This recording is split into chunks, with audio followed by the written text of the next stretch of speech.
All right. Hope,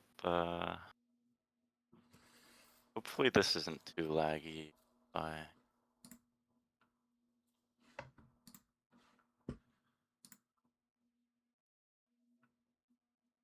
All right. I think we'll just start off with the practice midterm. Just quickly go over a few examples. Or okay, well here I guess. All right. Getting ahead of myself. I guess I'll just say yeah. Welcome to the 2AC3 help session for TSS. And okay, honestly, I'm just really stressing from this. But all right, I think for this, we'll go over a lot of the midterm stuff. But I did see in the form that was given, a lot of people do want us to cover pumping lemma, so I'll try my best afterwards, but it definitely is I do agree it is the hardest thing. But I'm not even sure if it'll show up on your midterm, so let's hope not, but I guess we'll cover that afterwards just in case. All right. And yeah.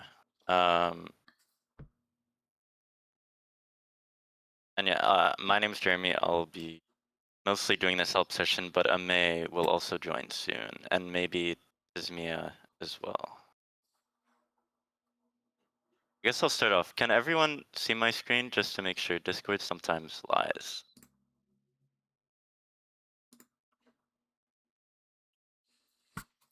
All right, perfect. All right. Here, I guess we can start off with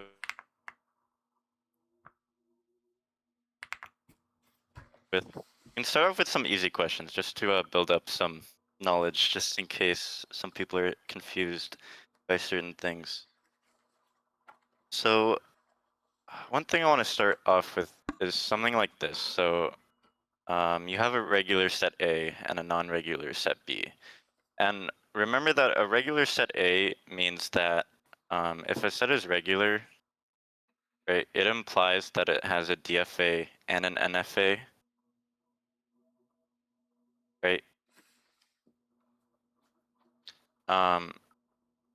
And of course, it also implies that you can also write it with regular expressions.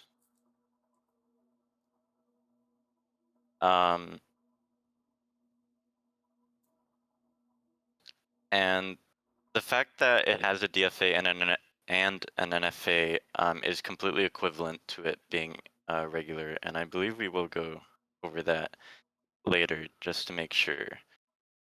However, a non-regular set means that it cannot be represented by a DFA or an NFA, essentially. So, and remember, a DFA is just a set of states, right? So you could have, I don't know, this goes to A. You have Q0, Q1, Q2. You can have final states too, normally denoted by a circle. Right? If it has an NFA or a DFA, well, in this case, this is an NFA because, well, because not all transitions exist on every state. So, right, you have your, it means it's regular, right? If you couldn't draw this for some set, which for example, let's say B, let's just use B is a very famous non-regular state or set. You have A to the n, B to the n, given that n is greater than or equal to 0. Right. At first, this isn't very obvious that B is a non-regular state or a non-regular set, right? Because, right, you could easily draw some states, right? That like you have a state and it just keeps going to itself with A, right? If you try to draw B here. But the problem is because the number of A and the number of B's have to be the same, you would have to basically keep track of that. And so right, n could be whatever. and you cannot you only have a finite number of states, whether it's an NFA or DFA.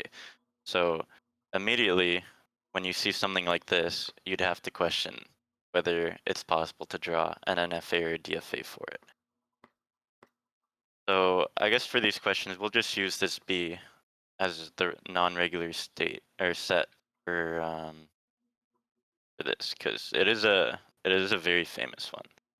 So here, I'll just keep that. But all right, so let's say this is B. That's our B. Right, because in this case, we want a regular set A and a non-regular set B, such that A union B is regular. So how do we turn a non-regular set regular, right? Because as we know, we cannot draw a DFA for this, or an NFA. It's simply not possible. However, because we're doing union between two sets, one easy method is to just, right, if you're doing union, you're going to end up expanding the set. So, and you know that you can, the problem with this is that it's the number of A's and B's that have to be the same, which causes issues. So if you just pick an A, here, I'll write down the B. If you just pick an A such that you expand the set so much that it makes it extremely easy to draw a DFA for it, then you can easily find this. So for example, let's just say you have the set of, let's say A star, B star, right? Or I guess that's more of a regular expression, but you know what I mean. Uh, I I haven't taken the course in a while, so I don't completely remember the formal way to write a lot of this. But here's a regular expression for A, for example. Right, this is obviously a regular set because you can easily do 0. You can do a bunch of A. Here, I guess I'll draw this bigger. 1. Right, it can always go back to itself, and then eventually just do B's as much as it wants. And here's a DF or an NFA for this. So you know that A is regular, but when you take the union of these, you actually just simply get A, right? Because anything in B is contained within A. So in this case, A union B is actually just A, and you get a regular set, if that makes sense. Right. I think this should be pretty straightforward. I just wanted to make sure to give you like an easy strategy for questions like this. And it's very similar for the intersection. So let me know at any point if you have any questions. I know I am a little rambling on a little bit, but yeah, just stop me at any point and let me know if like anything, whether this is too easy. Can't we use sigma star for A? Yes, if the alphabet, well, okay, wait, I think I understand what you're talking about. Right, sigma represents your alphabet. But if you do, if your alphabet is AB, if you do sigma star, this is actually different, but that would work too. This would be different than yeah, your alphabet star, because like it would actually, yeah, it would represent AB star, which is fine as well. It's just an even Because larger, of the order, right? Like you have A, B in a particular order, yeah, right? yeah. But either way, B would be a subset of that as well. So it would work too. Okay. Because Yeah. yeah. But that is an even simpler example. So, yeah. that works as well. And yeah, and here we'll do intersection now. I'll go through this quick because I realized that yeah, I believe this is probably pretty simple. I don't think. What do I put? Oh, okay. Honestly, whatever you did works. That works too. You could have said A is equal to. Cannot do curly braces. Is equal to A B star, right? That's exactly what your suggestion was, I believe. And B would still be a subset of A, right? So it would still be true that A intersect B is simply A. And you know that A is a regular set already, so.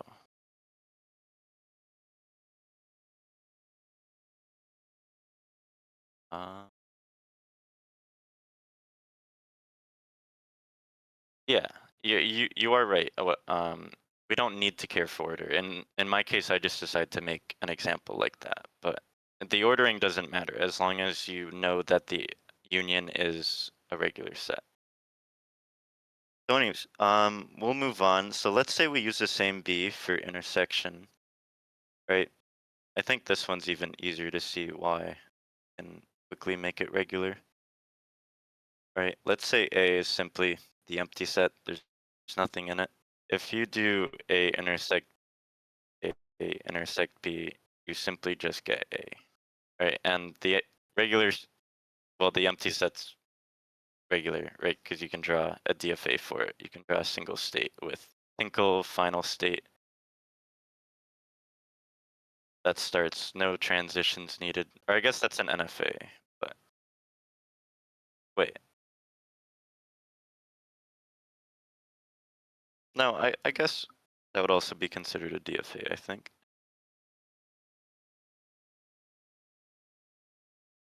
Actually, no, it wouldn't. Right. Oh, but yeah, because a DFA you would need a dump state for AB. Yeah. Okay. Uh, that distinction is important. But yeah. And then yeah, in this case you have concatenation.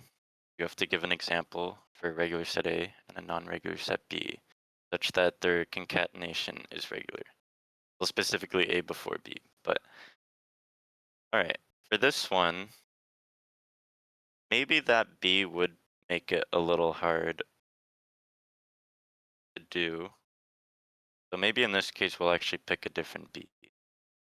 Um,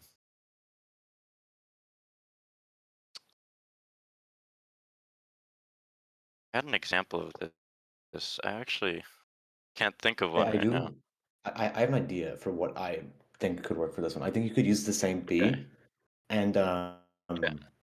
I feel like before you could just use A star, couldn't you? Because wouldn't that just be? Hold on. I'm done thinking about this. No, actually, I don't think that would work actually. Because I was gonna suggest like, like at the start you just have like the same thing you had before, like A star, B star, and then have A N B N, or but I don't think that wouldn't work either. So, Oh, hmm. yeah. I think hmm, I yeah, I understand Your A, yeah, the thought process. I thought that too, but yeah. um, A can just be like the empty set because of annihilation, right? Because when Is you it concatenate the empty regular? set with I guess it would be, but yeah, the empty set's regular. Mm, yes, but when you concatenate, it, AB would simply You be get the empty B. set. which is No, when regular, you which is concatenate correct. anything with the Yeah. yeah. No, wait. Wait, when you When put you the empty concatenate set, anything with the empty set, it's the empty set. Yes. oh, you're right because oh, I was thinking you Annihilation, added that's on a the end. property. Yeah. Okay, No, you I don't guess add it on the in the end. that makes a lot of sense. Here, I'll just write the empty set. Okay. Yeah, no, that makes a lot of sense. I think I just had the wrong idea of what that concatenation was. I think you're thinking of the empty string. which is not the same as empties. Yeah, Oh, from these you're settings, right. right. You're right. Oh, okay, yeah. That's exactly what I was thinking of. Okay, thank you. Yeah. Okay. No, that's an easy example as well. I guess B could have been whatever. That's not yeah. Okay. Um oh, did any of you want to, I mean, I'll do it if I can do it if you want. anyone. Yeah. I don't mind doing it, but if you want to do it. Okay. Sure, I can do it. Great.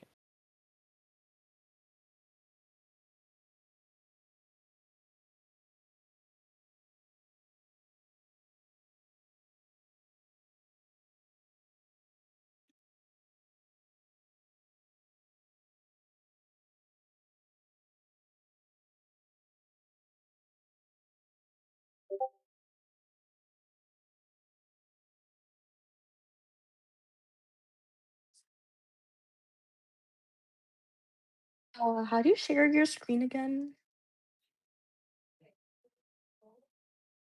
Where like the mute button is, there should be like a share screen. I guess you're on mobile, so if you scroll Like, the menu up, from I believe there's iPad? share screen.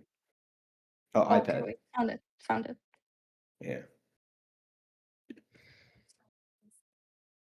Sorry, I'm kinda Discordally challenged. Can you guys see my screen? Yep. Okay, awesome.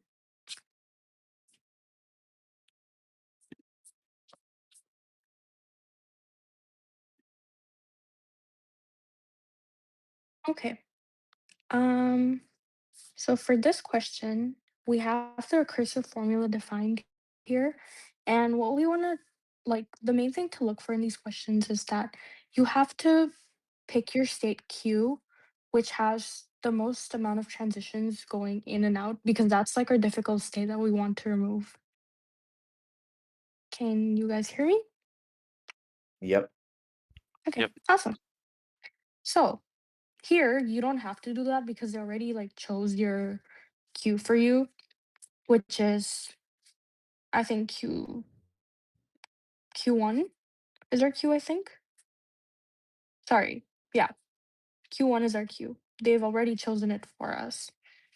Anyway, so this is our start state, and this is our final state. So the way to read this is that how you read this is you go from Q0 to Q1 through Q0 and Q2. So you have to utilize these states. Okay. So we have to go from Q0 to Q1 using Q0 or Q2. So the way to do that is we can go from Q0. It's just not working.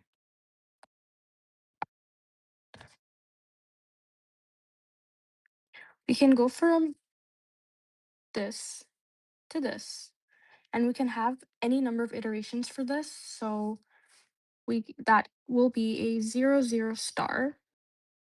And then to reach Q1, we just need another one. So that's, and I think the order, this could also be written as 1 and then 0, 0 star. I think that means the same thing essentially. Okay. Um So, and then that I just want to the first part was good. The second part you cannot do, I do not believe. Because right, if you did one first, you would end up in Q1 already, right? if I did 1 first, I would end up in Q1. Right. Right from Right, my bad. yeah, That's not true. yeah. Sorry, my The bad. the That was a rest typo. the rest was good Um, though. Yeah. okay. And then we have to go for part B, we have to go from Q1 to Q1 using Q0 and Q2.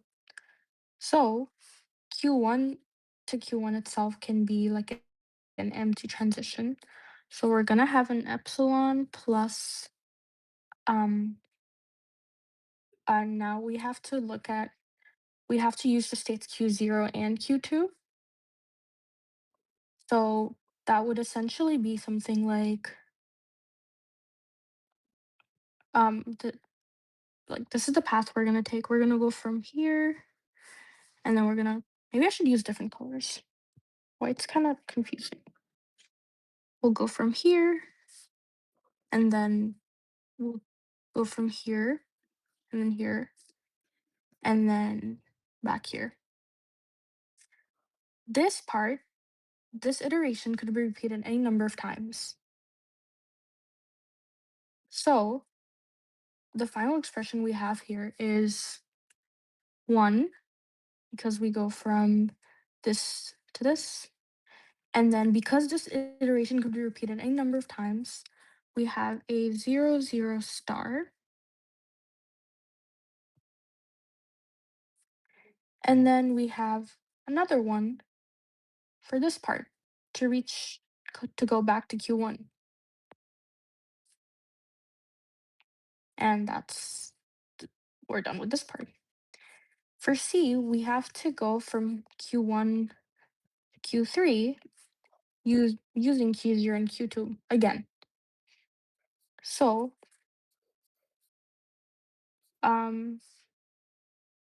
we have to go from Q1 to Q3 using Q0 and Q2. So we can't do that.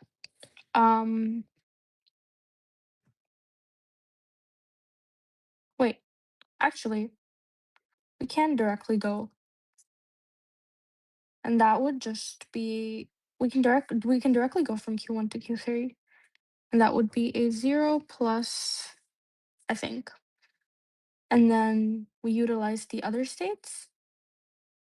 So that would be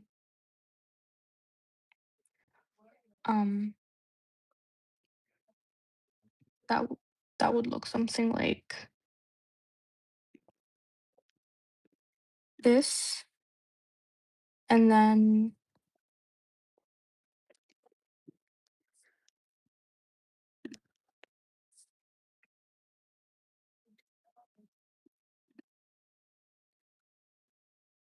wait, hang on, am I looking at this right? We go from Q1 to Q3 using Q0 and Q2. So we can do a path from here to here. So that would be this, and then this, and then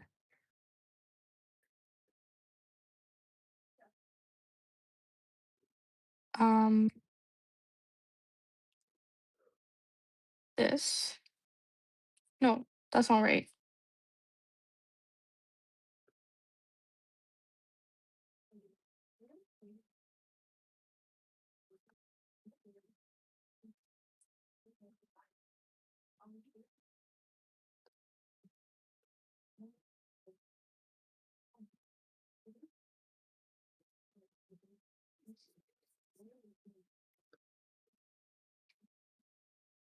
Right, so once you leave Q1, like you can't return back to it, right? Because Mhm. it's not in the allowed states. Yeah, so you So just take this path, right? Essentially. yeah, all possible paths. Yeah. Yeah. You're just So yeah. Yeah.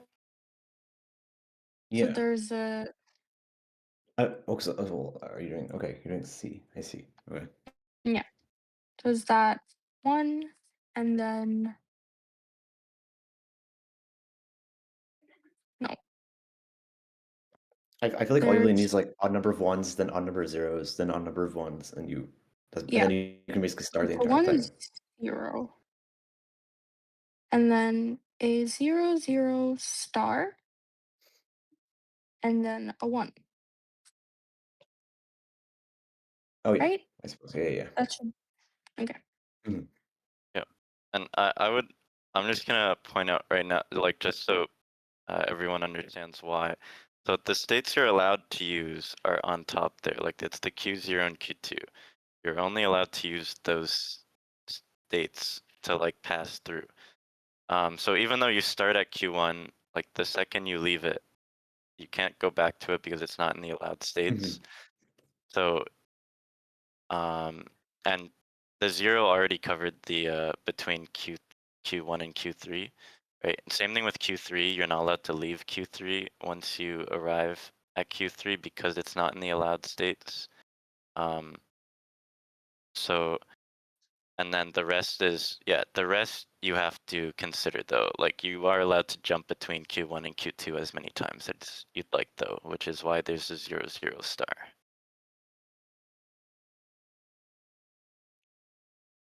Yep. It makes sense. Okay. So, we calculate using the recursive formula, we've calculated these two parts, and we need to technically there's one part missing. We have to, oh wait, I'm not highlighting anything. We have to calculate this part still. We already found this and this and this. So we need to find the path from Q0 to Q3 using Q0 and Q2.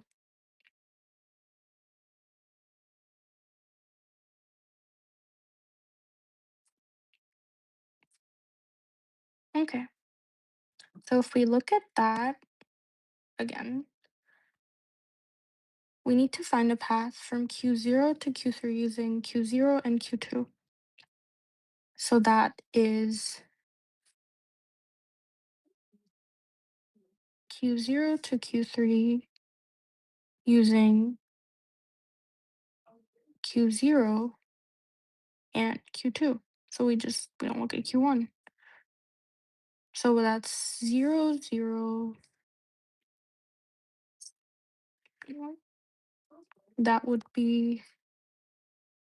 just be 0, 0 star. And then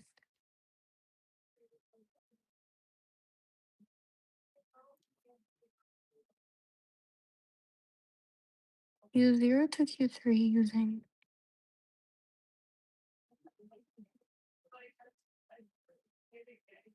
and then oh yeah, so that's 0, 0, 0, 0 star and then another 0 and then a 1 to get to Q3. Yeah, I think that's right. And then now we have everything we need to basically like put all the things we found in this form. So I think our final expression comes down to we have to write it in the form of wow, my pen is just not working. Nice.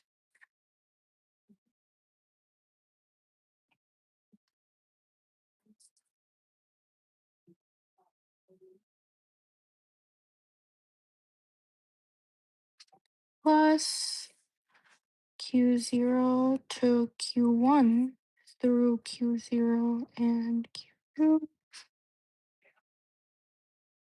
And then Q1 to Q1 through Q0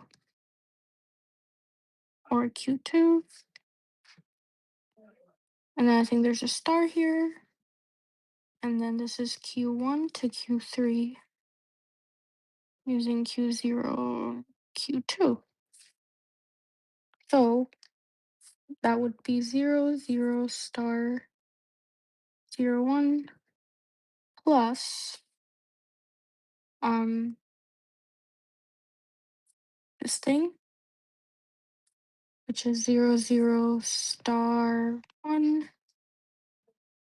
And then we have this part, which is epsilon plus 1, 0, 0 star 1.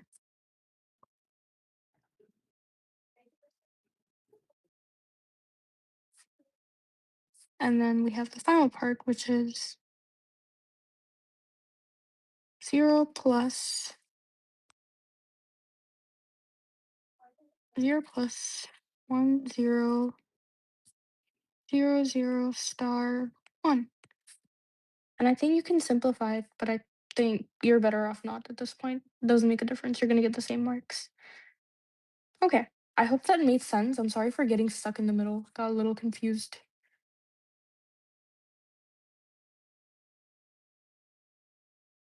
Any questions? Can you guys hear me? Yep. Yes, we can hear you. Okay. Here, while people are probably asking their questions, I do want to like say like, Can you you know, scroll what top is the of point? question to Oh, sorry. Sorry, Jeremy. Go on. oh no, it's okay. Um, I do want to say like, I don't know. I- if you ever like forget like that formula does look a little confusing at first. Um, However, I think an easy way to look at it is that you're essentially picking, right? You want the regular expression of this. Well, in this case, from Q0 to Q3, you want a regular expression stating all the possible combinations to get from Q0 to Q3. But in order to do that, it would be pretty hard to do like just by looking at it. So there's this formula, and the whole idea behind it is that you pick one state. And usually this state, like, um, right, you pick it to remove it essentially in a way. And that state can be, usually it's a state that has a lot of transitions going around it. And if you removed it, it would like remove a lot of the, um, I guess, difficulty in finding a regular expression for that DFA. And basically, once you remove that state, you get you find all paths between like Q0 and Q3 with that state removed, and then you add all the paths from Q0 to Q1, right? In this case, Q1 is that state. So from Q0 to this state you chose, in this case Q1, and then all the paths to itself, and then and then from itself to the final state you're actually trying to reach. Um, so hopefully I would remember it that way. Some people might remember it like straight up, like might actually just remember the formula. But I think if you think of why do it, you wouldn't even need to have to like memorize that formula. It would just come naturally after. I hope that makes Yep, sense. that made sense.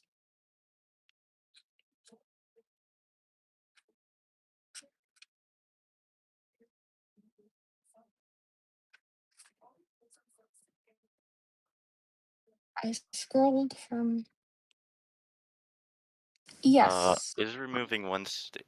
Usually, for the midterm, it should be, but this can be recursive. I'm pretty sure in some cases would Usually the have idea to. to get down to like a language for an entire automaton is that from I believe like from the start state you want to basically find out the rejects for the start state to every finish state. You union across that, and you just keep removing states until you get down to like the actual minutia of the regex. But yes, it is a recursive process.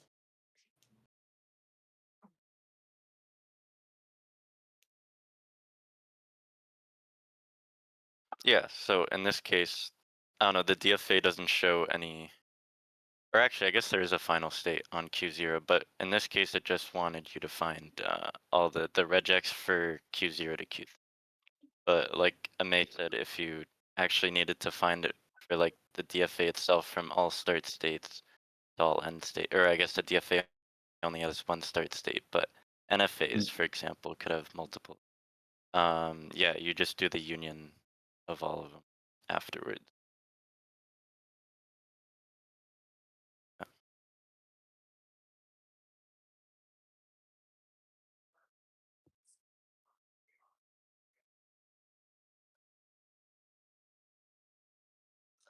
You would evaluate the alpha notation for like both acceptance states. Like let's say in this particular example, we had Q1, Q0 as a start state, and then we had Q0 and Q1 as accepting states. we would have to evaluate the regex for Q0 like Q0 to Q0 using all the available states, and then union with Q0 to Q1 through all states essentially. So yeah, and then you'd have to union across that to get the total language.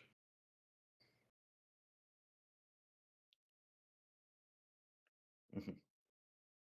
I don't think they asked us that in the midterm though. Like the question we It feels like a got, lot of yeah. yeah, it was pretty similar to this, with just I think this part like removed in our actual midterm. Like this transition was just not there. I see. Yeah, so it made things easier. Or there was like one transition outgoing.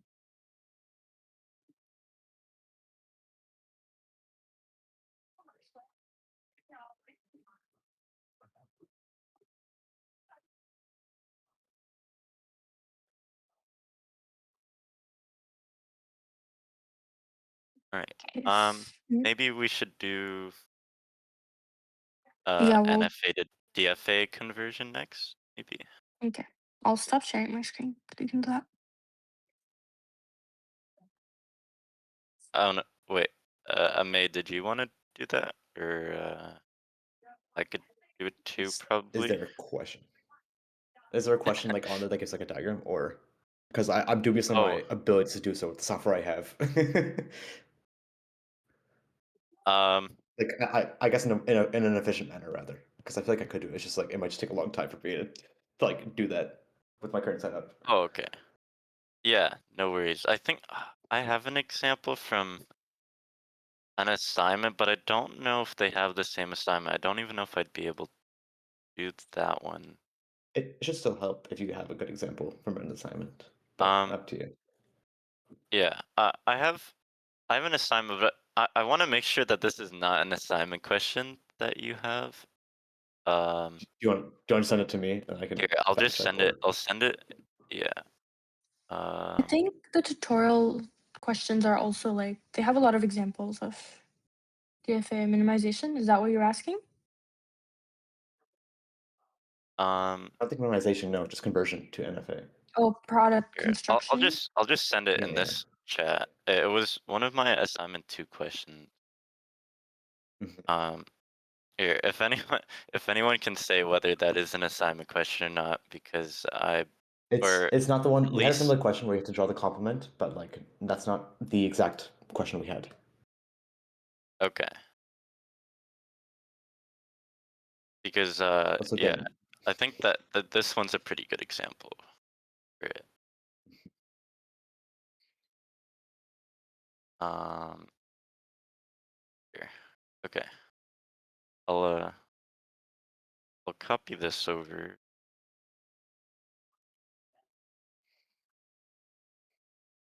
Yeah, no, exactly. It was so annoying on our assignment. I hated it so bad.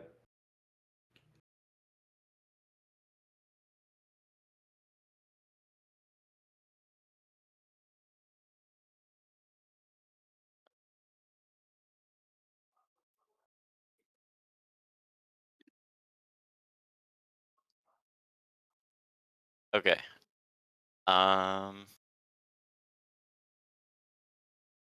Okay. Oh, so you guys did have an assignment question like that, but We not did that have specific it was one. similar, but And not the exact it one. was already due, right? Like, okay. Yeah. Okay, just making sure. Okay. All right, perfect. Then we'll do this one. All right. Oh, I was already sharing my. That's fine. Works. All right. Right. Everyone can see my screen, right? Yes. Okay.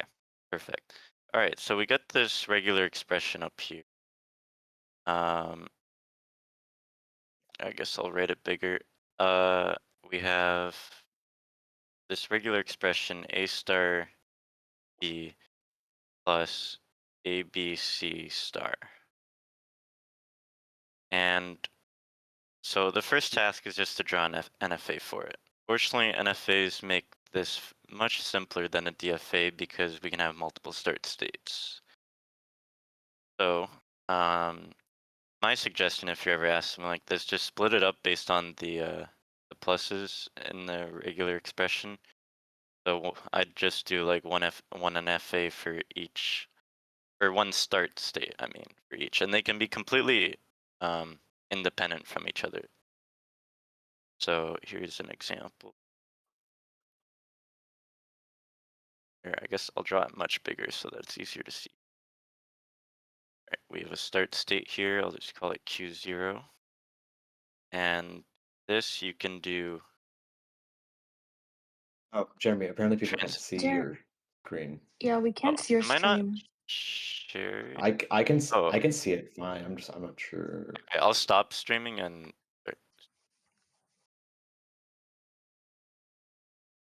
Okay.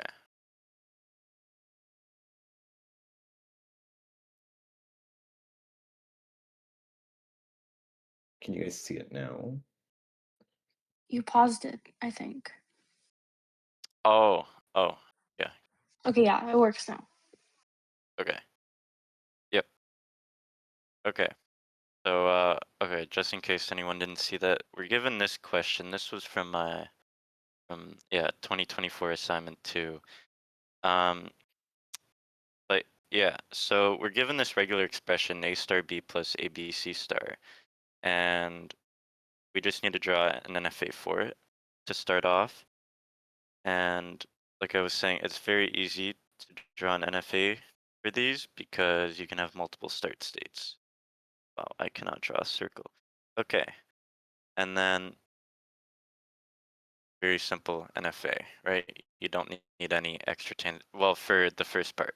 And then you have the second part as well. I'll just draw a completely different start for it. Call this, I'll name them, differently. Then yeah, you have A, B, or C star. Wait, what is the language? Oh, the language is A, B, C.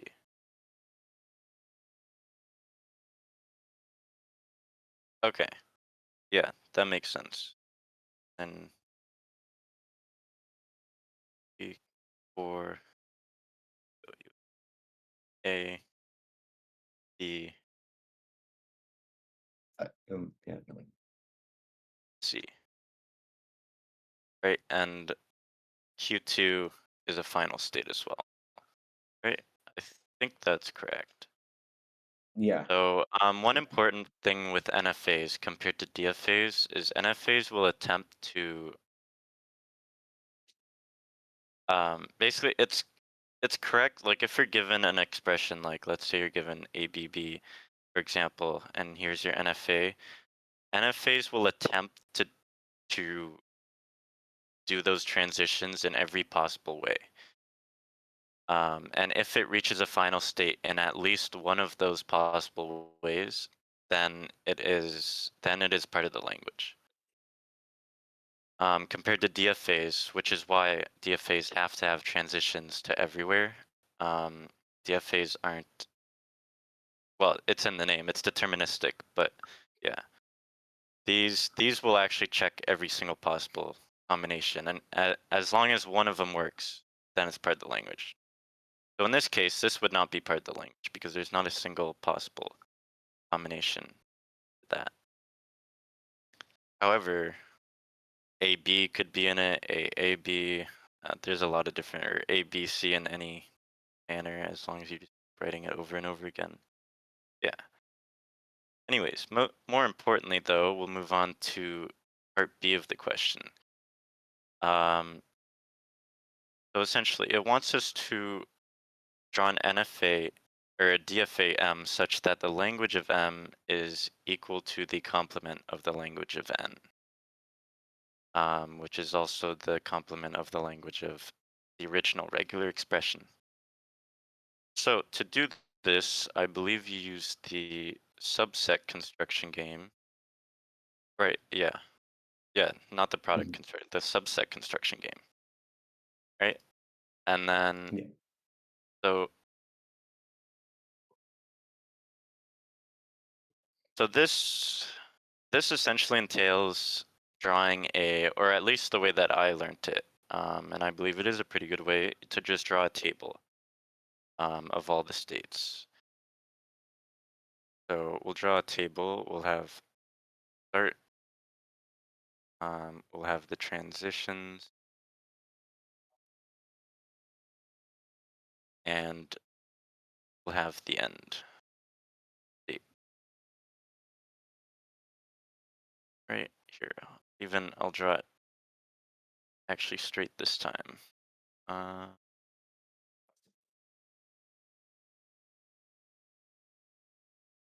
Go. All right, so to convert it to a DFA, you have to, well, you need the NFA. So, and you essentially start with,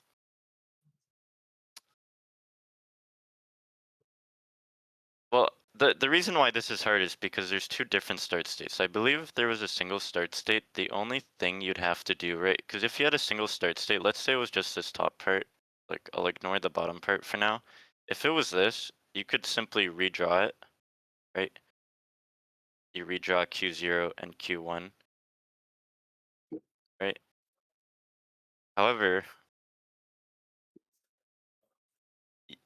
because there's, and you add like a sync, or right, because the language is ABC, you just draw the extra states or the extra transitions that didn't exist before, right? In that case, it would be pretty easy to solve this, right? There's your DFA for the top part. However, because this NFA has multiple start states, that's where it becomes a little tricky. So I'm just gonna make sure to say, I'll just put an X over this. You cannot do this in this case because there's two different start states. And that's where the subset construction game comes. So you start off with a set of the start states.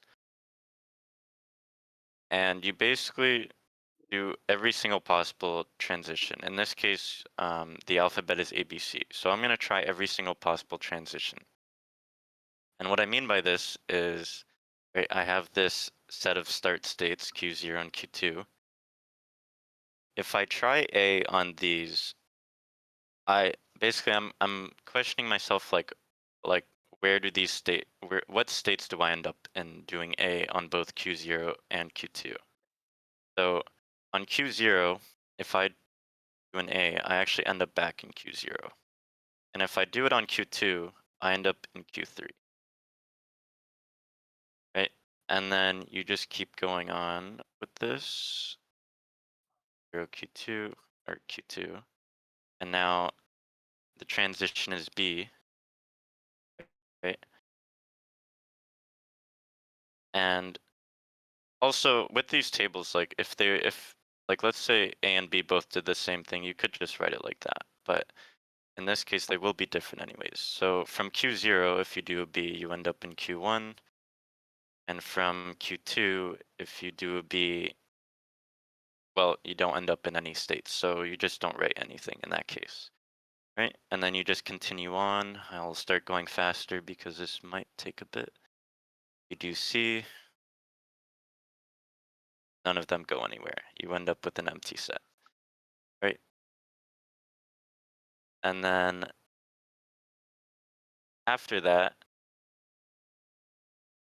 you take, so, okay, here's the important part. You start with the starting states in a set. After that, you use the set of states that you get in the end from performing a transition on those. So I'm going to use Q0 and Q3, the set of Q0, Q3, and go from there now. So if I have a transition of A from either Q0 or Q3, I either end up in Q0 or I end up, or actually I just end up in Q0 because Q3 doesn't have an A transition out of it. Right, and then I'm going to do that for the other two as well. If I do a B out of them, I get Q1 and I get Q4. Are there any questions so far? Oh, I just saw there are a few. Could you do one start state and two? Oh, sorry, someone answered. Okay, never mind. But let me know if there are any questions at any point. I'll just keep going through this. The C transition. Here, I actually have it on my other screen, so I'm just gonna start copying it quickly, so that we can get to the next part. Or actually, maybe I can just copy and paste this entire thing, just to save time. But let's say you get to this part again. Like I said, because I already used Q0 and Q3, and I started doing the transitions here. Next, I'd move to like Q1, for example. You essentially just keep going until you run out of options on the right side, right? And you don't do the empty set because you won't end up anywhere, essentially. So, right, and then you do Q1 and Q0, but I'm just gonna copy it to save time.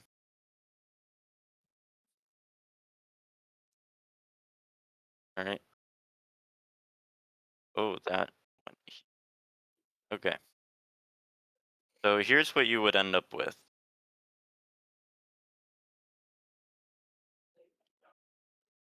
Right. So you started off at Q0, Q2 because it's a set of all start states. You do all the transitions, and then after that, you just keep picking the non-empty sets of end states that you get, and just perform the exact same thing and test every single transition in the alphabet given. And eventually, you'll end up having exhausted all of them, right? Because if I look at this, Q5 was already done here. So you'll end up exhausting all of them, and you end up with a set of states. All right. And now you can simply draw your NFA, or sorry, your DFA that you're trying to convert it to. So I'm gonna increase the size of. Okay, you start off with one start state. Remember, DFAs always have one start state, right? Or I don't know why I put that final state. And the states that you do, you use. Maybe I should draw these even larger here, and I'll use actual circles so that easy to see. Okay, perfect. Q0, Q2. Right, we're gonna use the combination of states on the right side, or well, also the start state. Or sorry, on the left side, we're gonna use all of these here as our states. So we start with Q0, Q2, and I'm also gonna draw all the other states essentially. I'll just start drawing them a little quicker.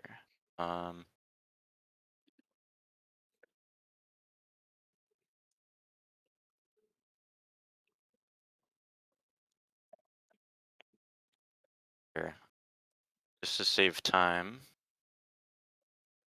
Or actually, I could just straight up pull. I could just pull my example from my assignment because it would save a lot of time. But I'll start it here. I'll just show the thought process first, and then I'll show the ending. So we have Q0, Q2 here, right? That's my new start state for this DFA. I put it here, right?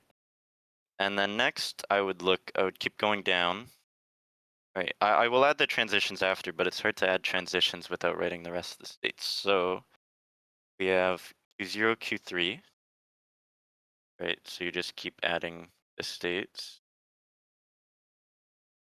right? And then we have Q1.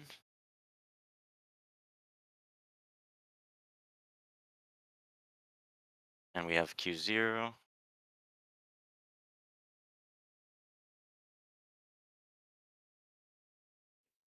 And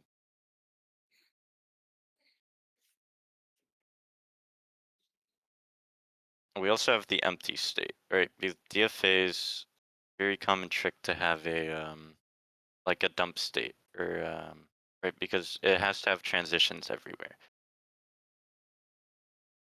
Can we do pumping lemma afterwards? Yeah. I'm gonna Yeah, do that if I'm there not are gonna lie. any questions from the Yeah. midterm, like that I can cover. Okay. Yeah. We'll finish this off first, and yeah. I'm just gonna write the rest of the states.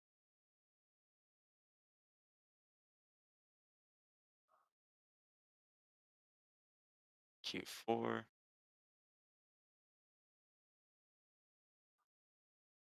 All right. And all of these states come from this left side here, right? Again, they come from this whole left side. And then you just write the transitions that you have in your table. So I have an A going from that state to that state. B, like obviously you'd have to look at your table. I just have it on my other screen just to do this.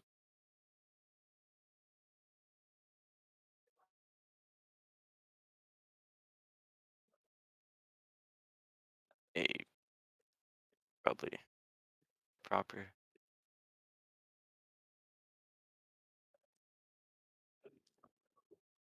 Right. And then actually maybe I'll just stop there. But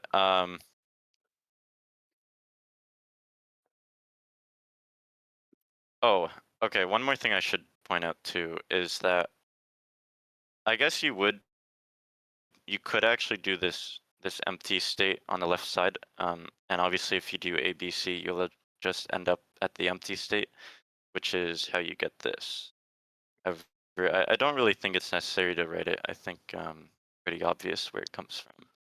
But yeah, but oh yeah, one important part is after you write all of this, you need to know which states are your final state. And I'm not certain if you learned a formal way of doing it. However, I can kind of at least give you the intuition to figuring out how you'd figure that out. So if I'm done writing all of this, I think there's one more transition here, and I'll just give the actually maybe now I'll just straight up show you the DFA in a nicer form. All right, this is what you'd end up with, right? However, you wouldn't have those final states. So to figure that out, if anyone has a more formal way of doing it, please say so. But my intuition in doing it is kind of like looking at the NFAs. So the NFAs, if you have nothing, you're in a final state already with these. So that start state's gonna be a final state, right? Because it is a final state in the NFA as well. However, after that, it does become a little more complicated. Um, I guess, well, for example, in the NFA, right, if you just do a transition of B, you end up in a final state. So if you go back down here, that's what this is here. That's why this is a final state. Actually, does anyone have a better way of doing this? Because I don't remember if there was a formal way. Isn't this basically just a formal way of just like subset construction? Like I believe that like what you've done basically is just an informal explanation of the formal method of like, okay, subsets of states, find out the transitions that go to the next subset of states, Yeah, and then make your DFA out essentially. of that. Yes. Yeah, I just don't remember because this is like this will always give you the correct answer, but I'm not completely certain. I don't recall exactly if there's a method of like knowing that this is a final state, this is a final state, this is too. If you know what I mean. Mhm. Um, I guess you can go off the NFA. Like I said, I explained this one. It's because at this right, if you have an empty string, you have a final state. If you do B immediately, you end up in a final state. If you do AB, you still end up in a final state as well. And then ABC, of course, as well. I don't know. I would go by intuition. I might look into that a little more later. But I think once you'd get to this point, I think it'd be pretty clear what the final states are. But if I find a better answer, I'll let you guys know. Don't you just draw the DFA, then reverse accepting and non-accepting states? Yes, exactly. So that's the last part of this question. Right, we have a DFA for this NFA, right? It represents the language of alpha, which is the regular expression given. However, the question states now to make it, it needs to represent the language of the complement of the language. So all you would do is, because now that we have a DFA, you can simply reverse the final states. Right, and you cannot do this with an NFA. Right, because if we look at the NFA that we drew, if we reverse these states, you do not get the complement of the language.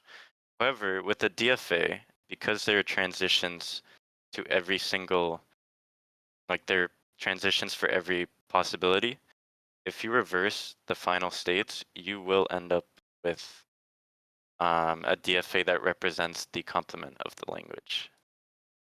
And yeah, if I just put that out, here's the complement of it. You just flip the final states and the rest of the states. And there you go. You get this DFA represents the inverse of the language of alpha.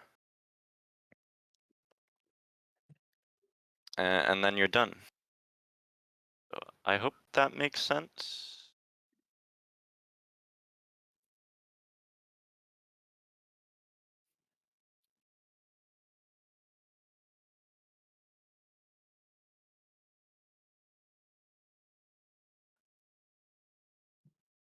Not easily. That's it. Uh, That's the answer. You don't get it easily. But like, Um, I don't think you're gonna get asked it necessarily on a midterm because this seems like too much shit to do. But it's like you still follow the yeah, same process. It's like from y- all the start states, go to all the accept states, union over them, and then choose the same notation over and over until you get down to the regex. yeah. Yeah, because the regular expression for this is insane. You would never have to do something this difficult on a midterm. You would never have time. But the process for constructing the DFA out of an NFA is definitely possible for a slightly simpler example. Probably like less than half the states that are here. So yeah. No, yeah, spent 4 hours on that for the assignment. I agree. Like I did the exact same thing. It was yeah, it was pretty bad. The regular Still, expression was impossible to read. But yeah. Still, but the important part is that you know the formula, which we did cover right before, right? You would still do the normal, um, you know, start, final, Q minus some state you choose, right? It's the exact same thing we went over before, right? but I'm not even gonna write it out. We already went over that, but yeah. Yeah. Okay. I can do some Uh, puppy Lemma questions if you'd like. Yeah. No, sounds good to me.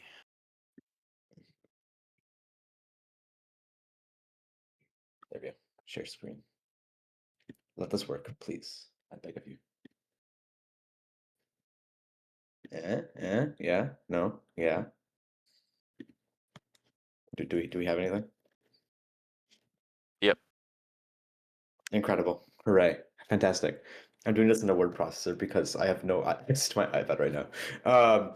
Okay, so I just went online, found a couple of Puppy Lemma questions, and I think there's good examples to cover. First and foremost, this is like I think like the most common example that we start with. It's just say like some number of A's and the same number of B's following it immediately. I'm going to try to use the textbook version of the pumping lemma, but if I mess it up, just like let me know, because I've been learning like just the X, Y, Z. You don't divide Y into like tiny pieces again, but I'll try to do what they suggest. Yeah. So, so yeah, the idea is to like typically start with a string that's greater than some pumping length P. So just for the sake of keeping it easy, let's say a particular string that we want to analyze is, so yeah, it's over. But anyway, let's say we define our string as a to the p, b to the p, because that's longer than the pumping length p in this particular case. We're going to use this to prove that this language is not necessarily regular. What we could do is we can divide this into 3 bits. I believe that the condition for those 3 bits is that I don't think necessarily anything really needs to be exact, other than like y has to be greater than or equal to p. That's kind of the main thing. So my first instinct is going, okay, if we're keeping it greater than or equal to p, and like I'm already kind of thinking like, okay, I know in my brain this language is probably already not regular because I need an infinite number of memory to count every single option of equal length A strings and B strings. So I'm like, okay, this already probably isn't regular. So what's a way I can prove that, oh, there exists a string? If this language is regular, there would also have to exist a string that didn't have an equal number of A's and B's, and thus would lead to a contradiction, and thus it would lead to this language not necessarily being regular in the first place. So I'm like, okay, let's try x is equal to a to the p, y is equal to b to the p, and that z is just epsilon. And let's see where this takes us. So immediately, just from this case, any sort of subsection or any sort of like slicing of the string y in this particular case, it would just result in a string with just b's. So let's just say I cut y into 3 strings ubw, such that the length of u plus the length of v plus the length of w is equal to p. That should mostly just make sense for the sake of the argument because we're dividing y into 3 substrings. Remember that Sorry, I v don't mean to cannot be cut you off, null. but a few people like would like it like zoomed in. It is a Oh little yes, small. my bad. You're good. I'll do this. There we go. Okay, Is this better? perfect. Yeah, yeah, My B. quite a bit. Okay. But yeah, important thing to remember, this middle string v cannot be null. It cannot be empty because this is the string that we're actually going to be pumping to prove whether the language is irregular or not. So if we have this to be the case, then okay. If we have this to be the case, we can just bring the string back together, except we just repeat v a certain couple of times. Let's just say we repeat it twice. And therefore, if this language is regular, that language will still be within the set. So if I were just to do that, so okay, let me bring my x back in. So let me just actually write what we're going to be dealing with. So we have x, u, v. We're going to do it 2 times, and then w, and then we're going to end it with z. So if we actually evaluate that, we get x. So that's going to be ap. So a to the p. Then we have our, what do you call? We have our u. So let's just say we're just going to let's do b to the power of the length of u, because that's basically what it's going to be regardless. We have v squared, so that means we have b to the power of basically 2 times v. That should also make sense because we're just multiplying the length of v times 2, therefore it's 2 times the number of b's. And then at the end of it, we're just going to have b to the power of the length of, or sorry, it's not even b to the power, but b can't get away with itself. W times, the length of W times. And then lastly, since Z is just the empty string, we don't really need to concatenate Z end. Once we have this, we can simplify it down. Because we're dealing with all just the same symbols over and over, we can just add all these lengths together to get a similar string. So what we can do is, instead of having all this complicated nonsense, we can just remove some of these intermediary bits and just add the lengths together. I'm just going to pause here. Any questions with the process I've been doing so far?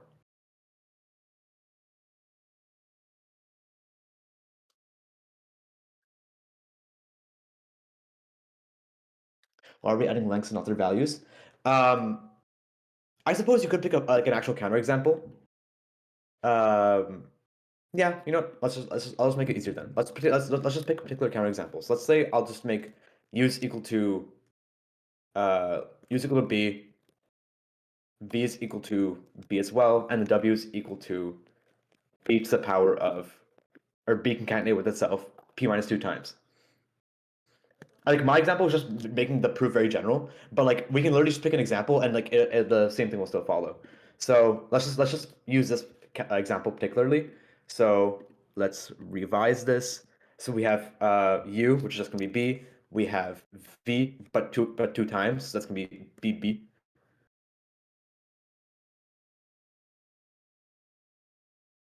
Two. Cool. And then z is just the empty string, so nothing. Now, if we notice here, we have b p minus 2 times, and we have 3 more b's here. So we just add these two things together to get the same, to get a simpler expression. So p minus 2 plus 3, that's just going to get us p plus 1. And immediately, as it should be obvious, we've reached a contradiction, because we operate out of the assumption that this language is regular, therefore it should be able to be pumped. But as we saw here, we picked a particular counterexample where v is just a singular letter, the singular character b. We pumped it, and we notice that okay, now we have a string that has an unequal number of b's following a's, which is not in the language as we see up here. Therefore, we've reached a contradiction. Therefore, L cannot be regular. Hooray! Irregular proof. Fantastic. That lemma was pumped. Do we have any questions on that example, or do you want to go to the next one?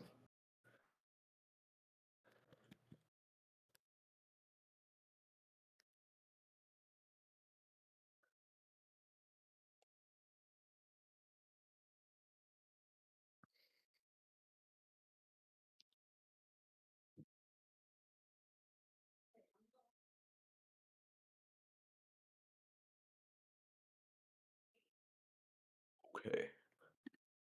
I think I'm seeing somebody typing, but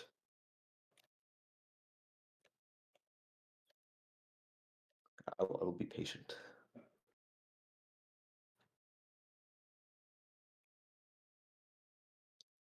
Okay, no more typing. I guess I'll move on to the next one then.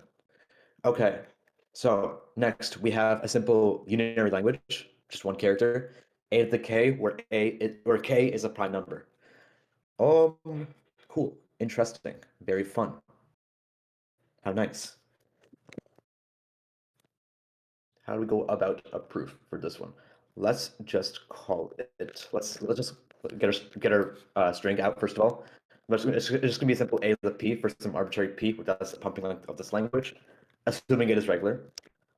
Right, I'm just gonna make that obvious again. Assume L is regular with a pumping length of p. So therefore, let's let L a string this language. Cool, very fun, very nice. Interesting. How can we divide this up to show without a doubt that it is, what you would call it, not regular?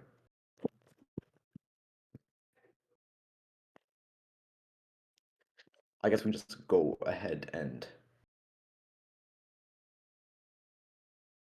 actually no, this is actually a fairly straightforward one. I would say so as well. I believe we can just define x as the empty string, y as a to the p, and z as the empty string as well. So now that we have that, I believe what we can also just do again is define U as the empty string, V as A to P, and W as the empty string as well. Am I correct in these conditions? I believe I am. I'm going to assume that I am. With this though, what we can literally do is a very similar language that we did up here, where we're going to evaluate x uv squared w followed by z. If we evaluate this out, x is the empty string, so we don't add it. U is the empty string, so we don't add it. V is V is not the empty string. We have to repeat it twice, so that gives us a to the 2p.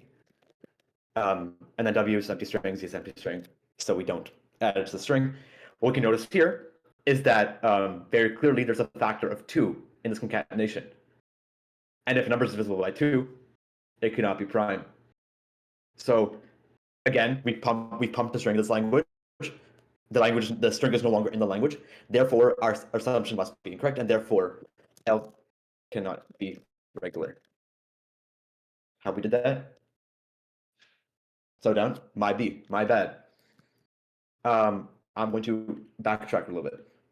Okay, so pumping lemma application. We have one reason pumping lemma, we're operating under the assumption that the language is regular. We select a string from that language, and if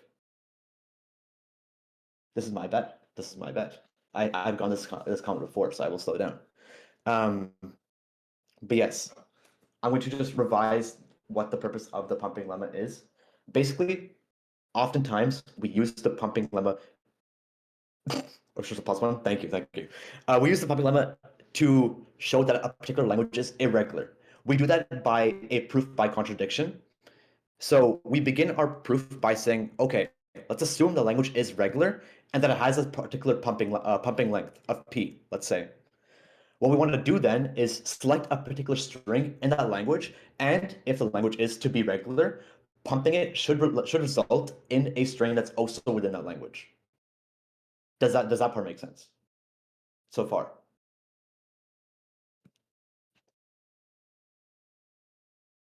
And when we refer to pumping, we just do to any exponent v. Yeah. Mhm. Yeah, literally all we're doing is, because it's a proof by contradiction, as long as we can show, as long as we can show that one particular counterexample fails the pumping lemma, then that immediately shows like, okay, this language can no longer be regular just because this is one single counterexample. This is 3 substrings. Isn't this 5? Because I divided x, y, z, and then I divided y into uvw. I probably should have made that more clear, so I can literally just do y is equal to uvw here. Let's add some space between that.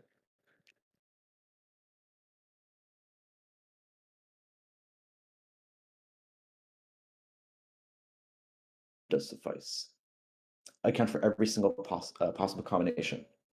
I don't believe so. I believe, like, because we're operating under an assumption, as long as we reach a conclusion that invalidates that assumption, that shows irregularity. Just one single counterexample.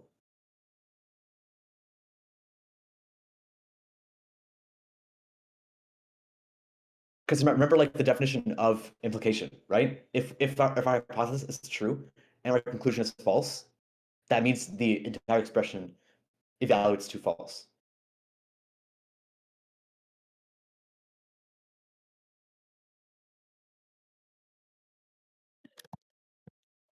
To be cannot be a prime number as it has a factor of 2. Therefore, L cannot be regular.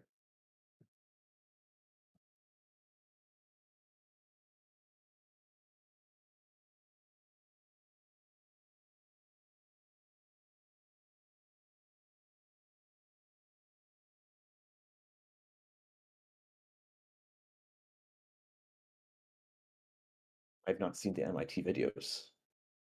TBH. Yes, because every regular language must satisfy the pumping lemma. That is I believe, sufficient and necessary condition, if I'm not mistaken. But all regular languages do satisfy the pumping lemma, and so we assume if it doesn't work, then the language must be irregular. Necessary, not sufficient. Thank you.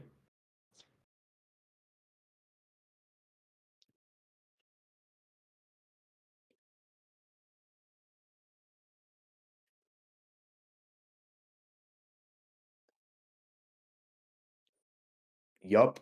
Hooray. Okay. Interesting.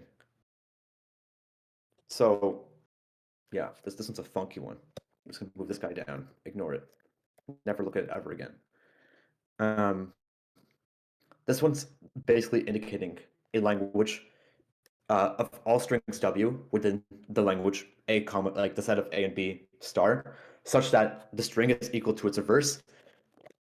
Therefore, L is just the language of palindromes in A and B, if we know what palindromes are. Basically, just a string that's the same reverse and forwards, which is pretty interesting, pretty fun. So let's think about this. I'm going to select a string.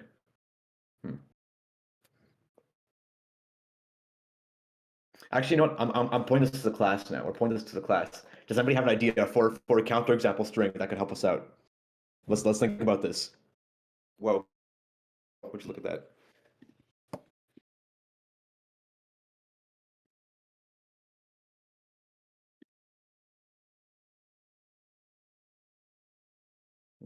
You have to intersect with any regular set to see if it is still regular. Interesting. That's messed up. Why would you avoid it?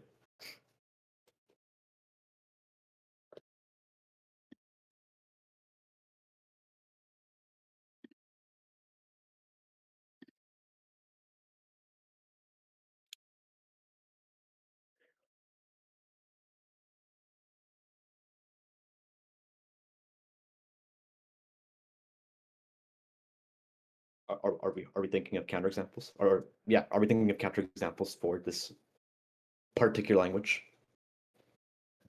How do you read that example 9?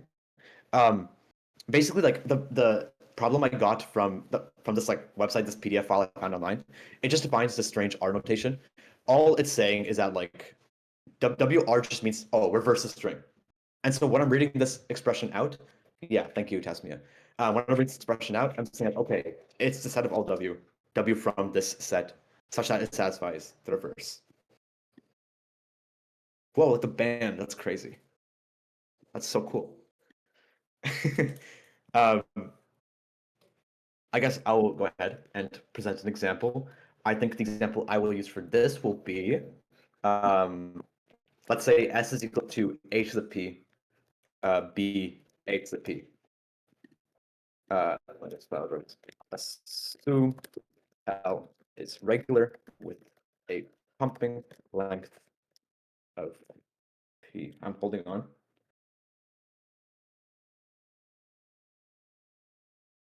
Which trick? The intersection? Thing that you talked about before, or oh.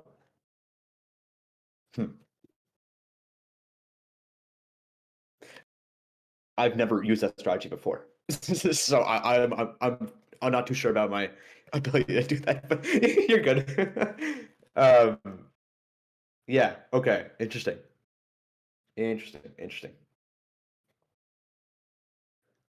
Hmm.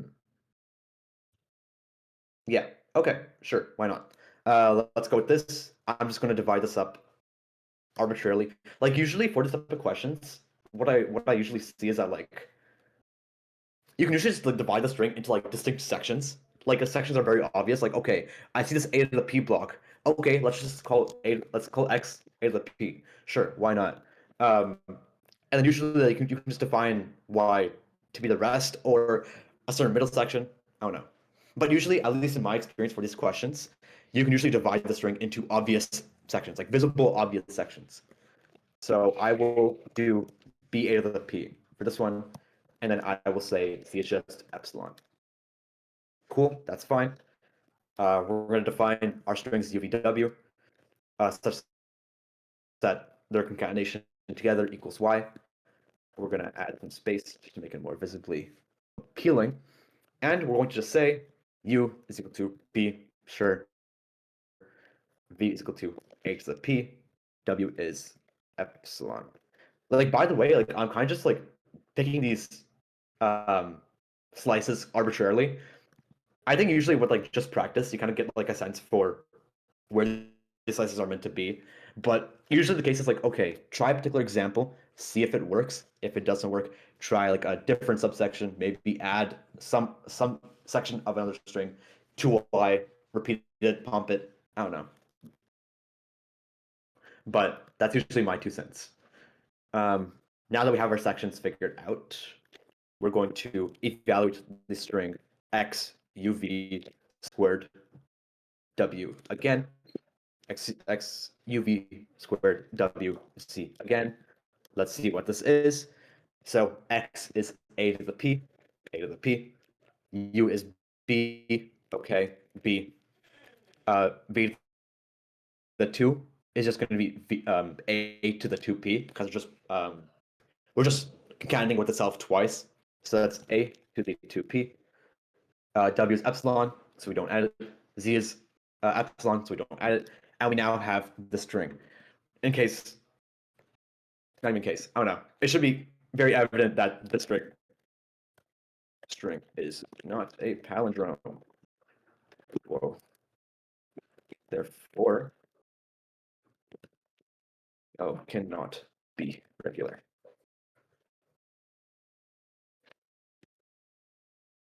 And if you want to get since you can choose whoever it wants for V, do we show that the pump will work on any split of Y? Let me think about that. Choose whatever it wants for V.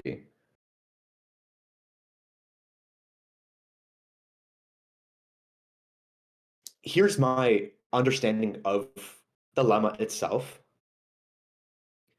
Is that like basically what the pumping lemma states is that for a regular language, every string within that language can then be pumped based on the pumping length.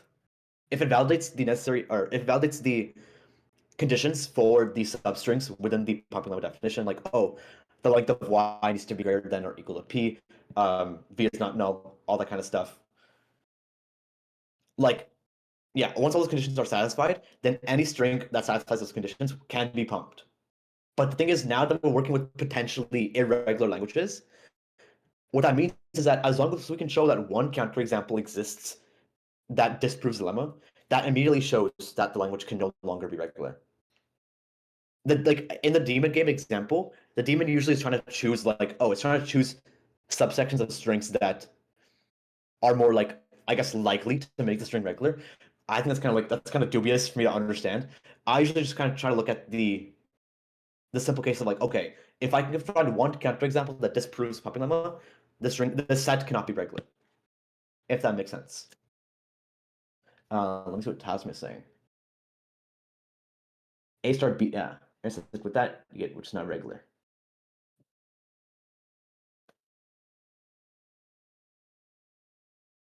But isn't that the string that we started with in my assumption? Like AP.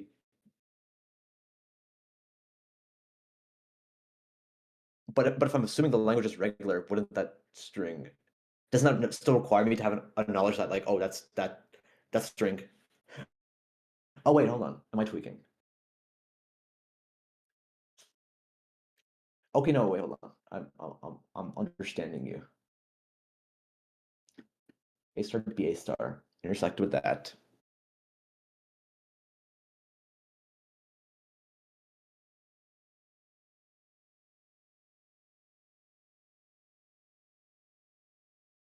I see. A and B in? But then what happens to the second A in your particular example? Yeah.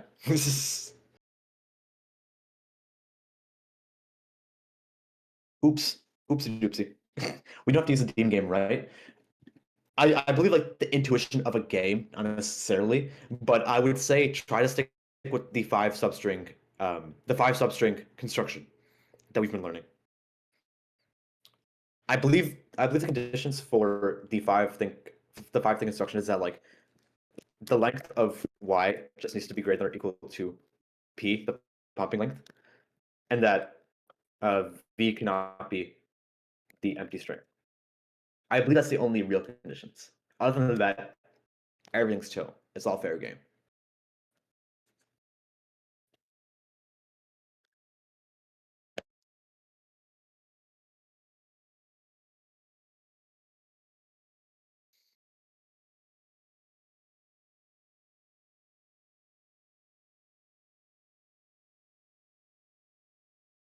This is on your assignment last year. Yeah, that's funky. I actually know how to do that one until like just now. But that's a funky question. I like that.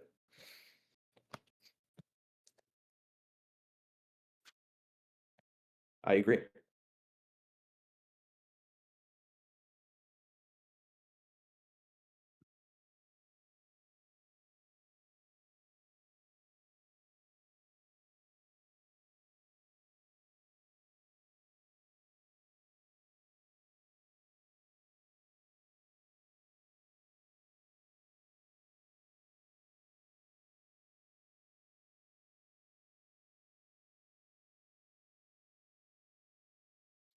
Usually when it comes to I think the first and foremost thing you probably see in the textbook as well is that like strings that would require an infinite amount of memory, quote unquote, like in quotes, because like that's kind of like a dubious wording, it's not very easy to comprehend.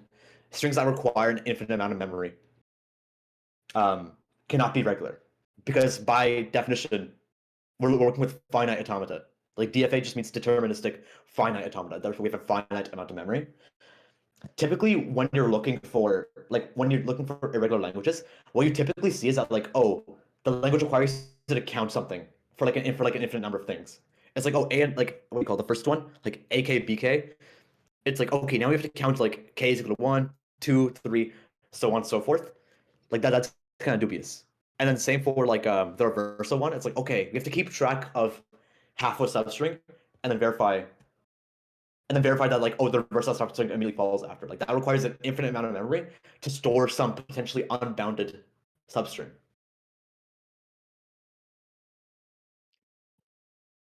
We can't have a memory. What do you mean by that? If you could elaborate.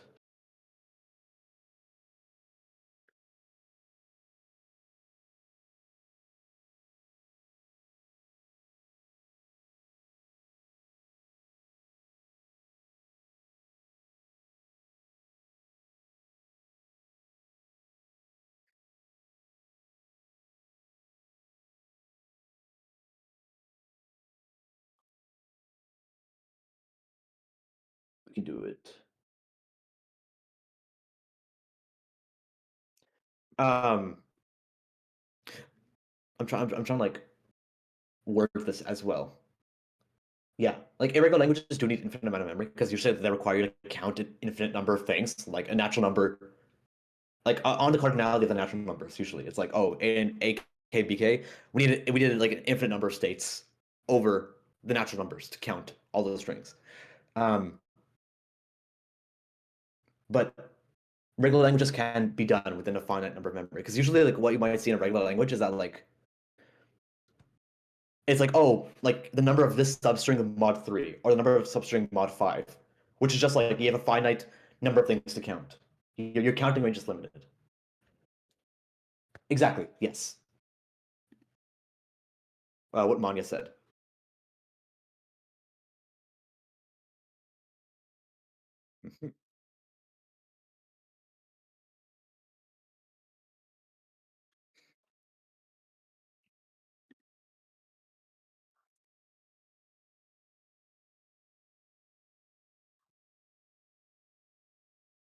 I'm talking about Manya.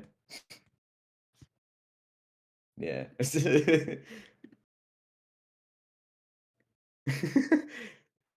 um, I guess it's like one little tidbit.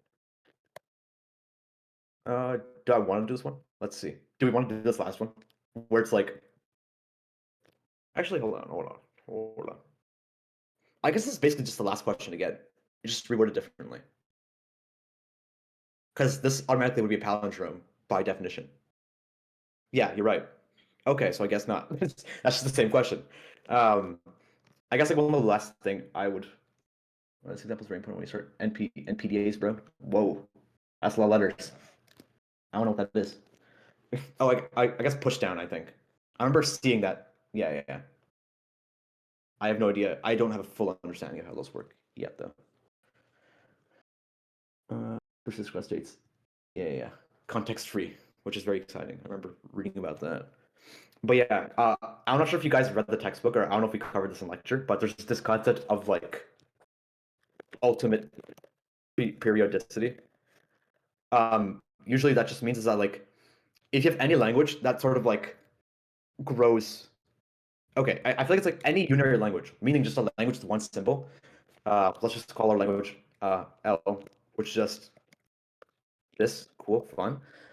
Basically, any language that in where like the number of A's grows faster than linearly, that language can immediately not be regular because you cannot count above like the linear thing. Like for example, if I was looking at the language A is equal to, let me make this to a code block. A is equal to, let me do this, A to the 3n plus 10 n in natural numbers. It's like this language is regular, but if I did something like, oh, A to the n squared, this would no longer be regular.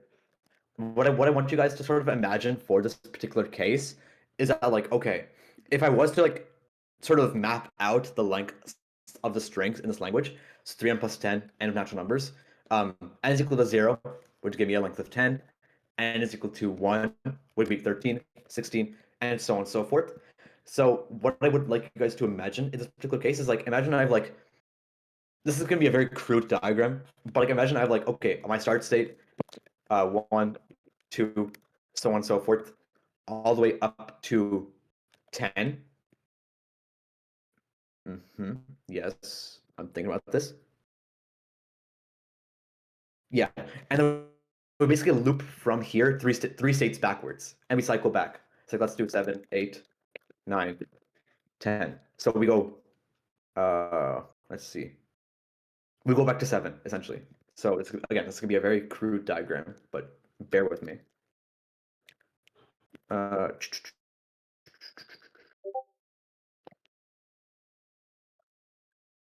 There we go.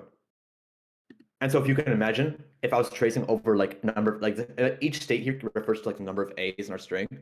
If I was counting something like 12, I would do like, okay, 1, 2, so on and so forth to 10. We go back again, 11, 12, and it wouldn't accept. But if I was if I had a string of length 16, let's say, I would go here, 11, 12, 13, 14, 15. Hold on, I'm stupid. Hold on. Off by 1. This is an off by 1 error. Perchance I have to move backwards. Yes, it would be this. That's my bet.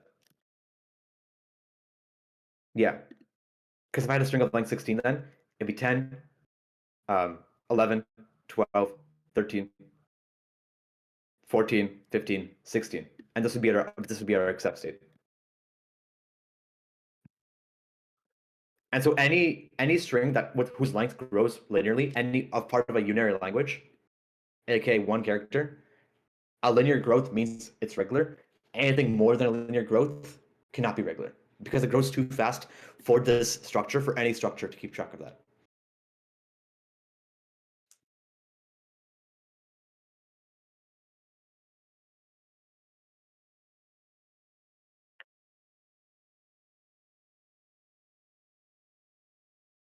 But yeah, those are the problems I found. If there are any questions, I'm happy to answer it. But that's my portion of things.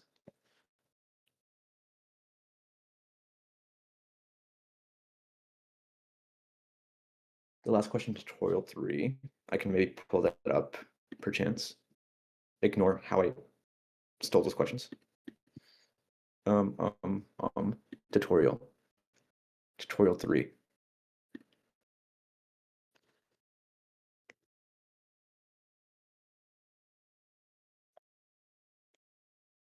I like this one.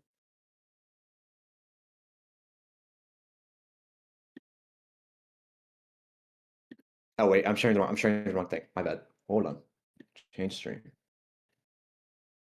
There we go. This one.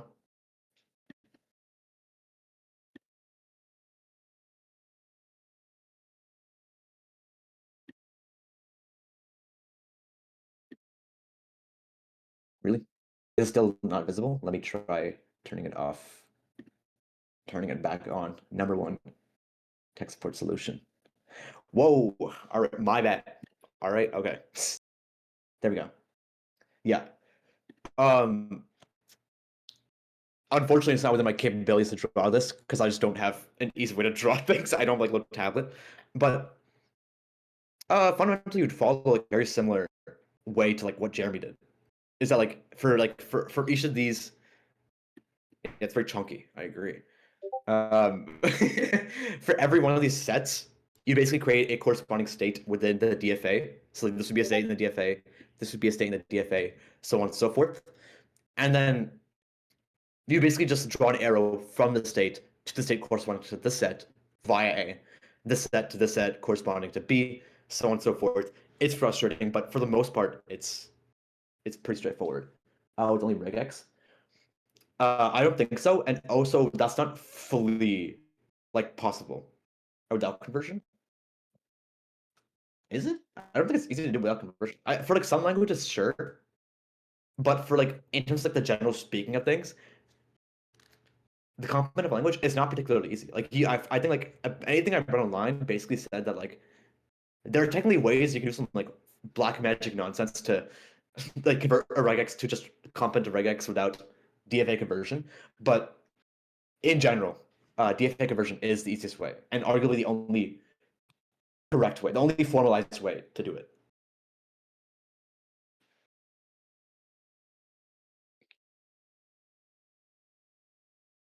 That really depends if the empty set is like needed. But like typically, like if you're building the DFA from like the absolute like bare bones, like I'm gonna get everything inside this, you would need to include the empty set because there's the possibility that the NFA will halt, which means that no set is being processed or no state is being processed.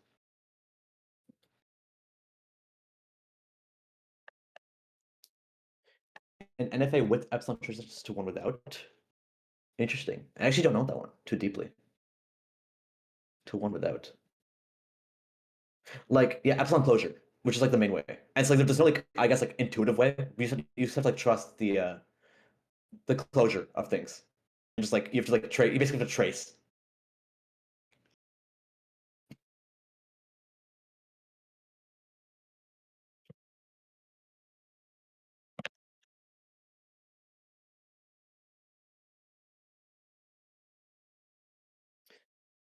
I don't recall seeing it in textbook. I think that the most it says is that like, oh, define E to be the set of states that's reachable via the state through epsilon transitions. And it's like they don't give like a formal idea. It's just like intuitively that's it.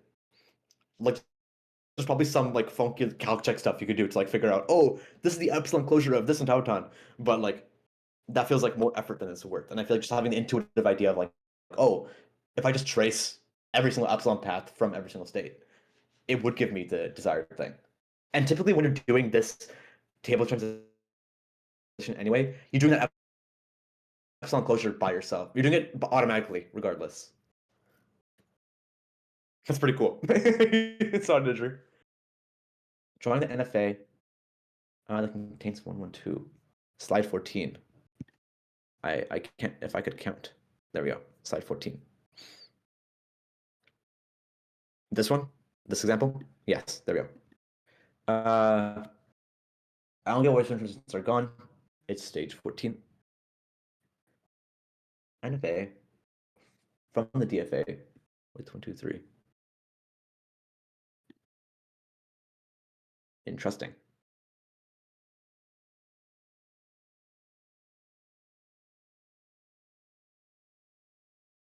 Hold on. I need to think. The string 1, 1, 2.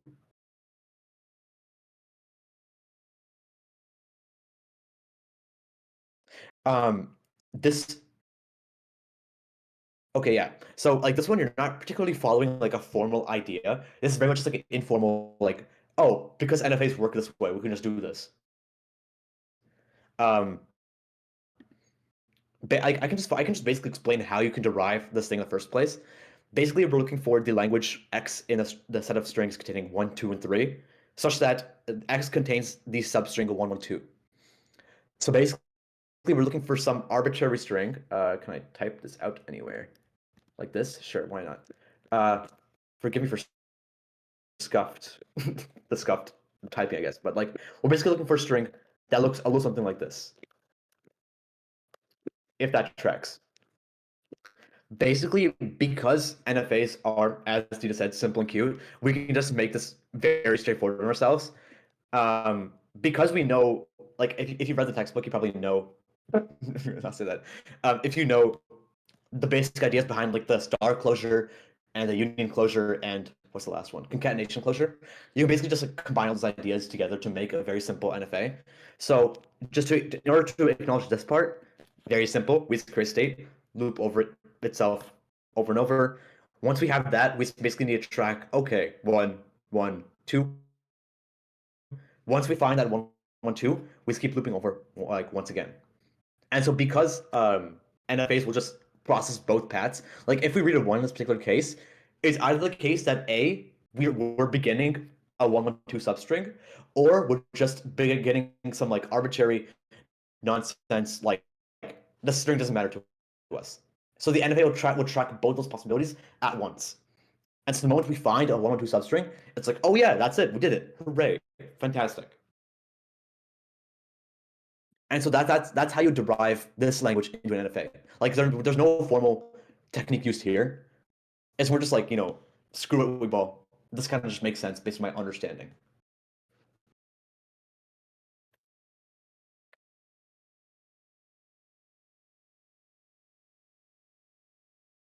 AC3 is the best course of the semester. I'm taking no criticisms or feedback on this opinion. Thank you. Yes, the rest, like, yeah. I remember reading like the wrong textbook before, like I think it's called Theory of Computation, and it's like what they told you to do when you're creating NFAs for languages is to just imagine that you're the machine, and it's like, okay, if I was the machine, I'd want to process two possibilities. I want to process when 112 is beginning. I want to process when it's not 112, and so we kept circling around. Yeah, we keep circling around until we get to that 112, process it, get to an accept state. Hooray! Yippee! Huzzah! Fantastic. DB3 is kind of fun. The relational algebra stuff is kind of sick. I can't even lie. I've been the assignment's kind of messed up though because we can't test it, but we can't test our queries. But ooh, it's still kind of fun.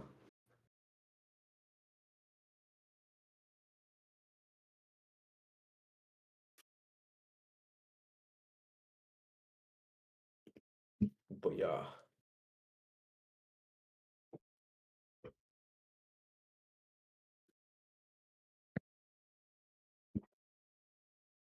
We had hopes. Macchio told us for black trees we'd have to implement, and I'm not excited for that, but it's a little unfortunate. I like how you guys are just forced to listen to me now. That's pretty cool. you guys can't tune me out. Q1 from W24 midterm. I can perchance pull that up. W24 midterm. Yay! I'm goated. Q1.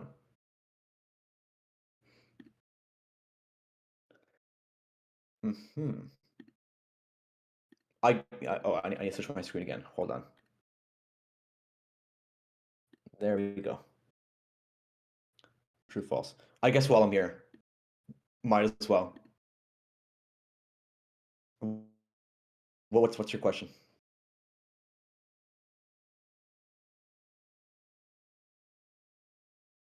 The last two?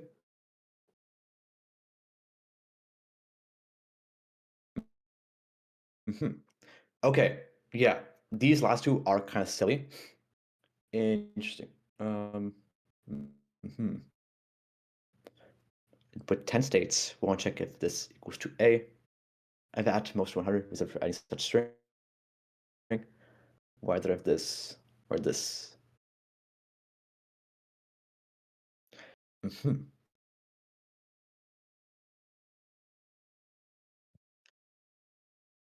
thinking about this. because like my intuition is saying it's like, okay, we kind of learned about this, where it's like testing doesn't necessarily prove correctness, but that also feels kind of loosey goosey, and I would want to get like a better explanation. Hmm.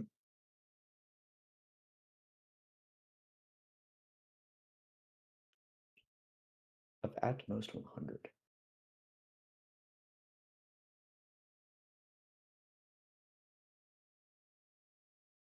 States.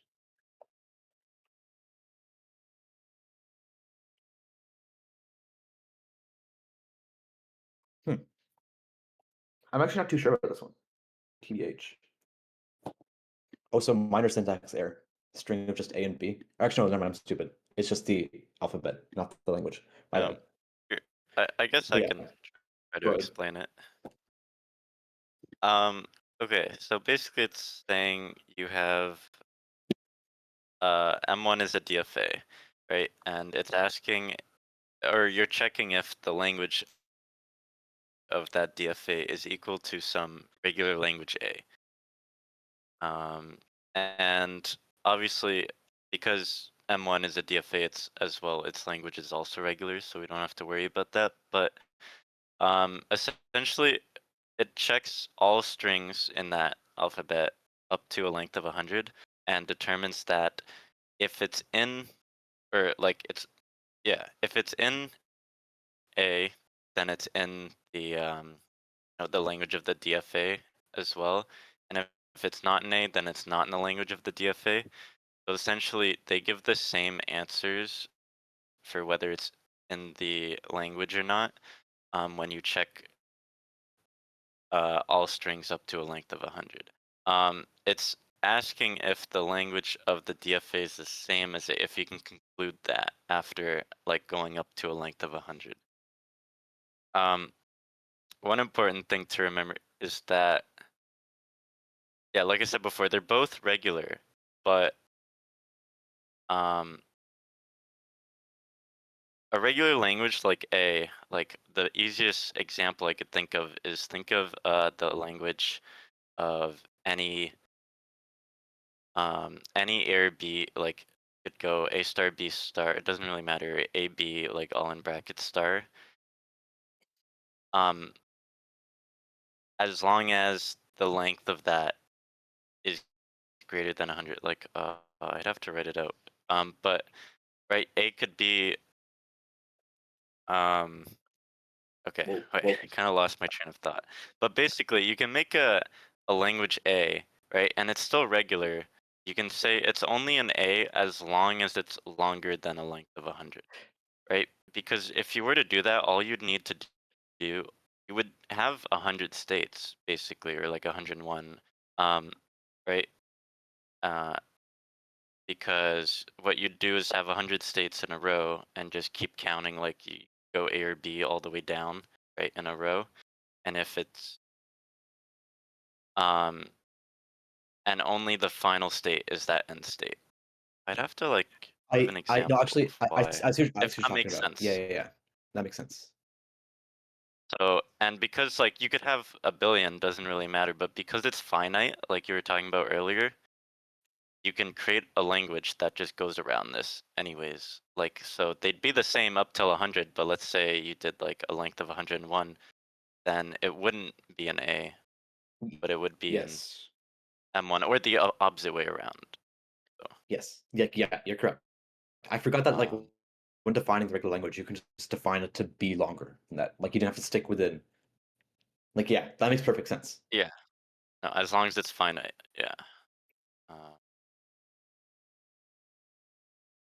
Okay, like and then the second one's similar, but the so, different. somebody wants them to run it back. I can try to explain because I think I understand what your philosophy Okay, is.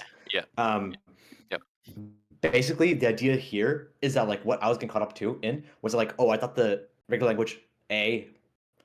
I don't know. I was getting confused, but like the point is that the DFA has a finite number of states, as only 10 states, and so therefore, because of our pumping lemma idea, um, I don't know. It must be the case that like the strings that the DFA recognizes are going to be like a length of like let's say around 10, around greater than or equal to 10, let's say, or roughly just like around 10. Okay, let me run that back. The thing is that for the DFA in particular, because someone gets 10 states, if a string were to be within the language expressed by the DFA, that string would need to be pumped. Like if in order for it to have a length of greater than 100, it would need to be pumped because it only has 10 states, and and we're testing up to a length of 100. And so what we can literally do is just define like, okay, if we define our language to be just any string, as long as its length is greater than 100, um, that DFA might include certain strings, but those strings will be pumped. These strings don't necessarily have to be pumped at all. And so by just circumventing it, by just expressing like, okay, this language has to have strings longer than a particular amount, that DFA immediately just like just by a simple test of like, oh, up to 100. Yeah, less than 100 would be the following DFA. Yes, exactly. Precisely, yes. Like this is a very good example because like if you can just look at this diagram over here, it's very evident that hold on, it's very evident that this automaton just detects all strings A B like A star B, A plus B star, but evidently that's not the language we're working with. Our language A is just all those strings that are that have a length less than 100. So this automaton identifies a different language than A, despite both satisfying the same conditions as outlined within this prompt.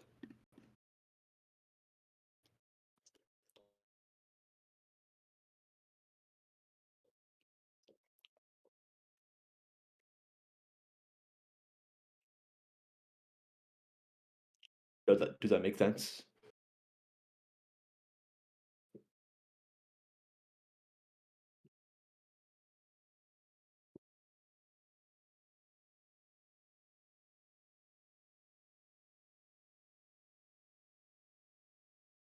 In this particular example, yes, the automaton detects all strings no matter their length. The first one, sort of. I think I get it. Mhm. Jeremy, do you want to go ahead if you understand it better? Maybe I'm also just miswording. Um, wait, we're still on the same Yes, same one, one. right? So okay. I guess I'll. Do you want to share your screen? Oh, okay. I was I can maybe just going to, cancel but it. Good. I mean, I might as well just show my. Can I show my assignment answer? I mean, because I had this exact like that true and false was an exact assignment I question see. Yeah, no, go ahead. I Do your had. thing. Which is why that can't. I don't know if I'm allowed to, but you know what? It's probably fine. Um, Yeah, 2024. yeah, 2024 assignment 2, question 3. I mean, Um, in our case, it's just the midterm posted on our channel. Winter 2024. The question was there. Here, I'll at least open here. Uh,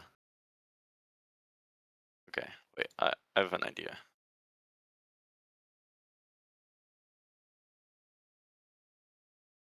Share my screen now. Um,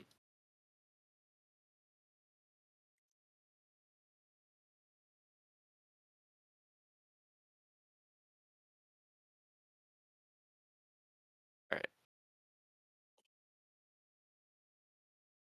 Okay. So, here's a simple example for that question. Like the DFA, you can simply make a DFA like this with 10 states. Clearly, you don't need 10 states, but that's what the question says. So, if you make a DFA like this, right, it will always be true. Like or I mean, any string you give it will always be in the language of this DFA because the alphabet's A, B. So, right, so obviously this would satisfy, right, it would always be in this DFA. But if you give this language, for example, A is also regular, right? It's any string in the alphabet as long as the length is less than or equal to 100. So, right, it would always pass that test that it did because the test in the question says up to length, or it does, yeah, every string up to length 100. So clearly they would both be true and it would satisfy it. However, once you go over 100, it would end up being false for this and true for this DFA, right? Because this one would always, any string would be in it. This one, it would stop at 100, at a length of 100. And this is a regular language still because you can go, like, you can just write 100 states in a row, example, and only the final one would be not not a final state, if that makes sense.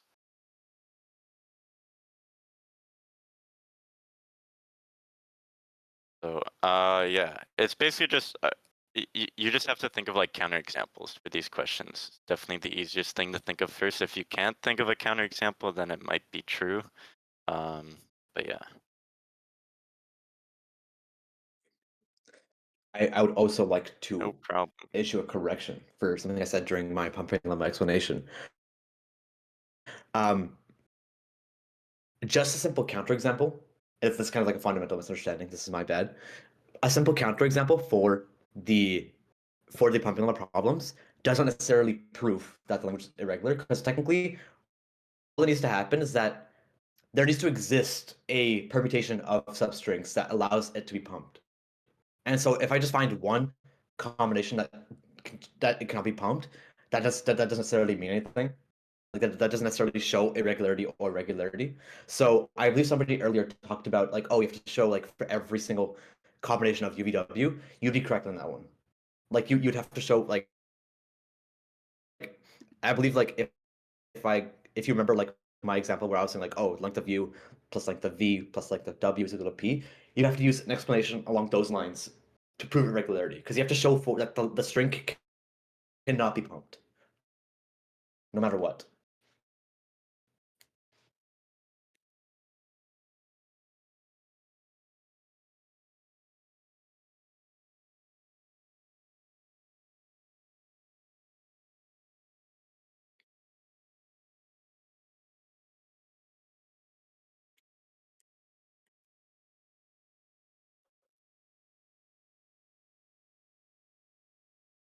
But fortunately, I think most of my explanations just like they're basically the same thing, or they're mostly straightforward. You can generalize them, so you don't use exact counterexamples.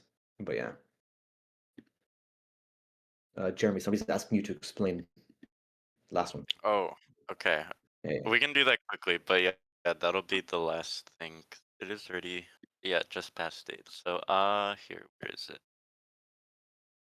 Oh, here it is. Okay.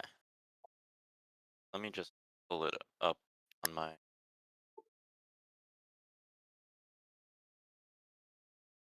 Here, I'll change this. I'm sharing it. We still see the screenshot right now.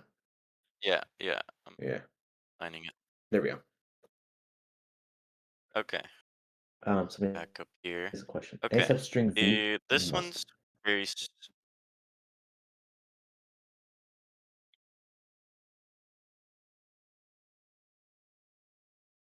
not any substring.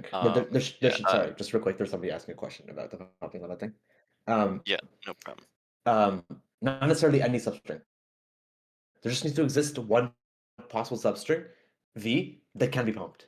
And like any regular language will satisfy that. There just needs to exist one example where it gets pumped. And so just showing one counterexample where it doesn't get pumped isn't a satisfactory proof.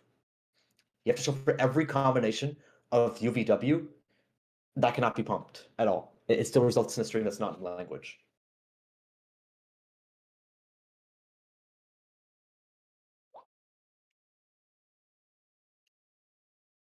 Yeah, okay, cool.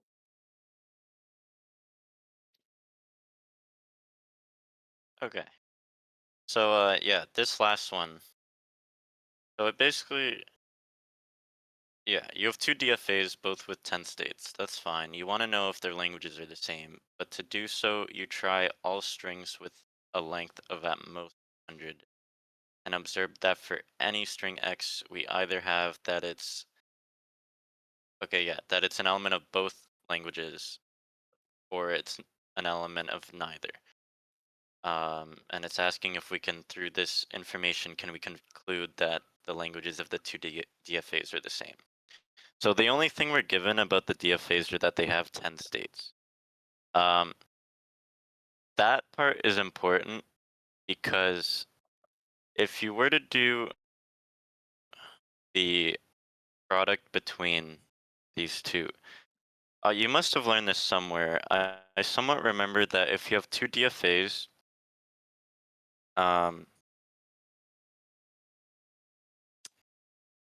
even I don't completely understand this explanation, to be honest. I did I ended up searching it at some point, but so it has to do with, so you have two state.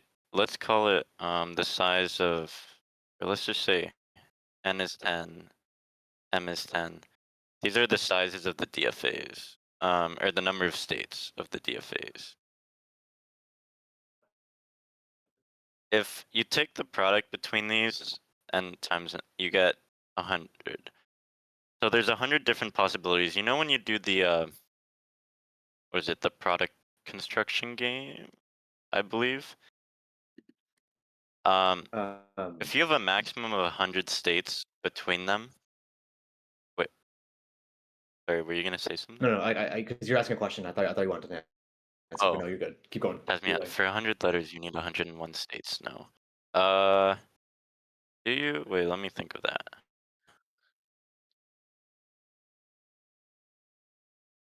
Oh, okay, I see what. Yeah, I see what you mean. However, okay, I do. Yeah, I do understand what you mean. However, I think because there's only a maximum of 100 states, even if you traveled, hmm. Actually, to be honest, I uh I don't completely understand this. Yeah, it doesn't hard to make a Yeah. counterexample for TBH. Yeah, it's hard to. It's because it's true. Okay, by the way, I will say this is true. Um, but that's the thing. That's why it's harder to prove that it's true, right? If it's false, you can easily give a counterexample, but there is no counterexample to show. Um, at least I'm pretty certain it's true. When I ended up searching it earlier, uh, it is true. Just the explanation behind it, I might be a little fuzzy on. Like, I believe it has something to do with like the pumping lemma and the fact that like because we only have 10 states, is that like the only way the strings could possibly differ is within like strings that are only like 10 or so characters long. And so if you have two DFAs whose strings are exactly the same within those first 10 characters, because of pumping lemma, like those strings can then just be pumped over and over. And because we test at most 100, we're basically covering that little critical range of 0 to 10 length strings. That's kind of my outlook, but that's not a very formal argument. So Yeah. No, that makes a little bit of sense. But yeah, I wouldn't know how to formally prove this, but it does have to do with the fact that like they're both 10 states, and if you multiply them together, you get 100. But I honestly can't explain why. Right. If you did 101 strings, though, I'm pretty certain that, or strings of length 101, then I think that would fall, like this explanation would fall through, and then it could be false, Mhm. I believe. Yeah. Honestly, yeah, these days, if you're ever curious about any question like that, like studying for midterm, like I'm not gonna like searching it or asking AI. They usually have good explanations. I would just make sure that it's correct. But definitely don't rely on it for like studying for stuff like that. Sometimes they get them wrong. But yeah, I think that's all we have time for today, though.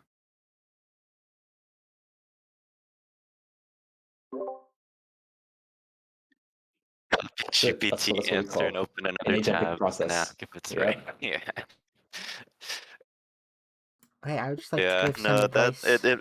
it does help a little. Sometimes it does catch its own mistakes after. Demon game seriously too lazy. Yes, like if you want to, I think pattern match. Like if you're crunch on time, just pattern match. But I think the intuition behind pumping lemma is mostly just like, I don't know.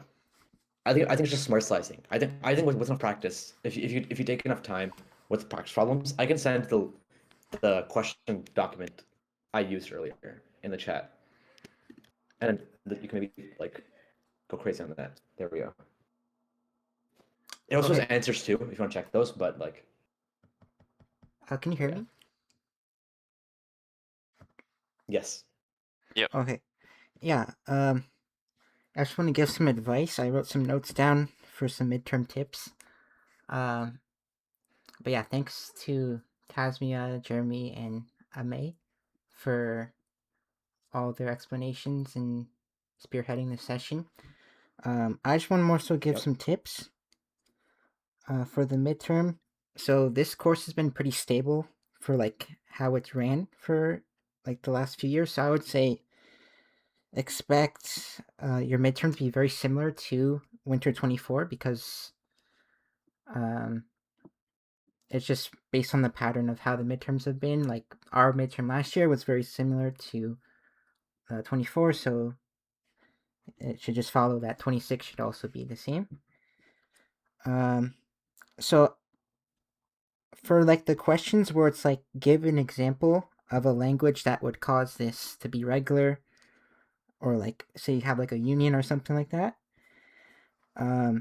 try to think of the most trivial examples. So you saw when we were doing those, we chose things like union with the null set, or like with the universe of the alphabet. So those trivial ones, because you don't get extra marks if you pick a custom language, like try to find the most trivial solutions for those, and they're often the most intuitive.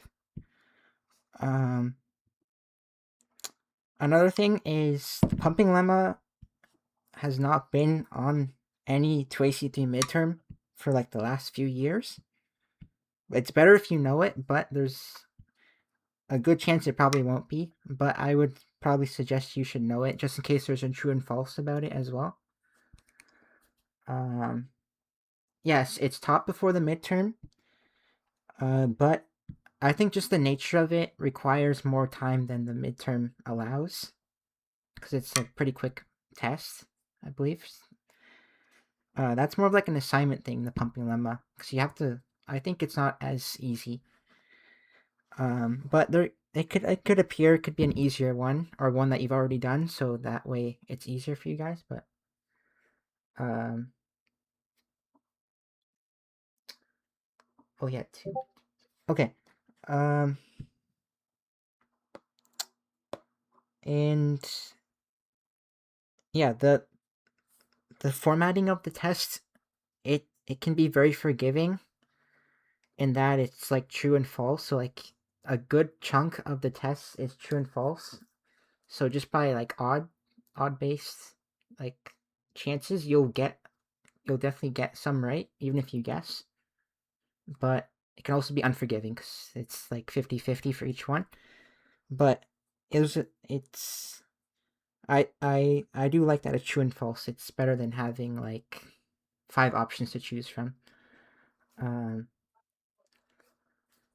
And my other piece of advice is just like a big idea of the course of like what's happening right now, and if you're like confused of like why you're learning about this or like how it connects to the rest of the course. So basically, right now, and this can actually help with you solving questions, especially questions about if something's regular or not, because we were talking about like finite amount of memory, and that relates to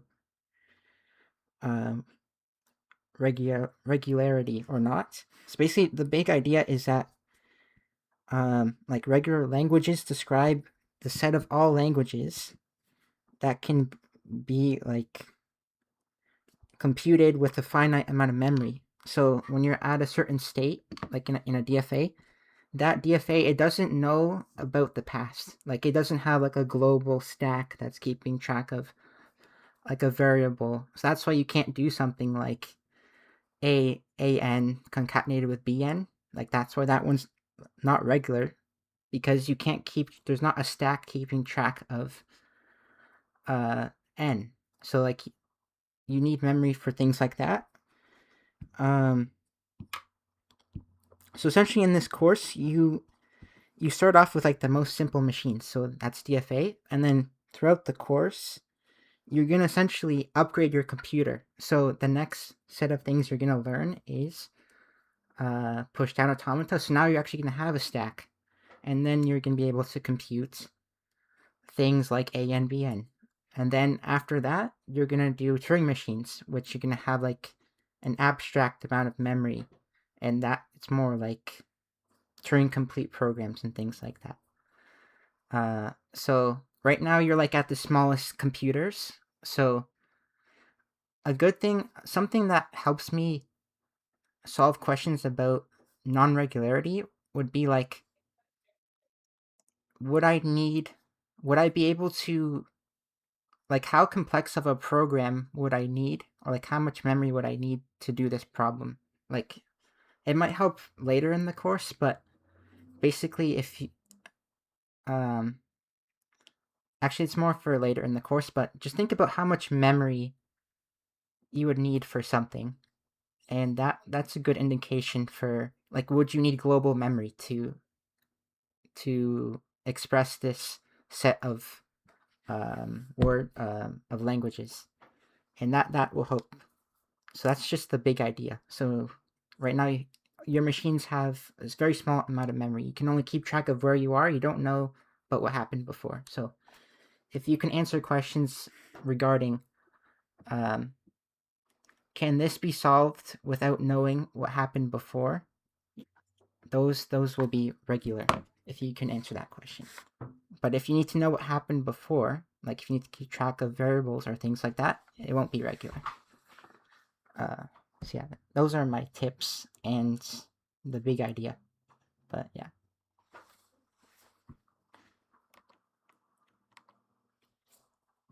Sweet.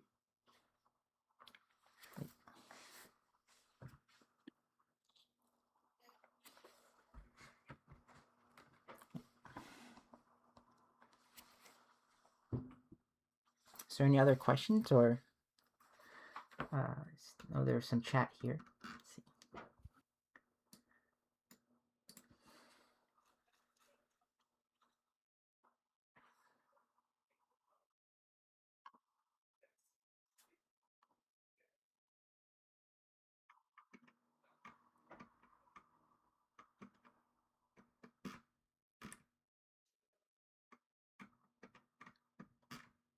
We're gonna destroy this midterm, guys. We're gonna win it. We're getting above. We're getting 13s in this one.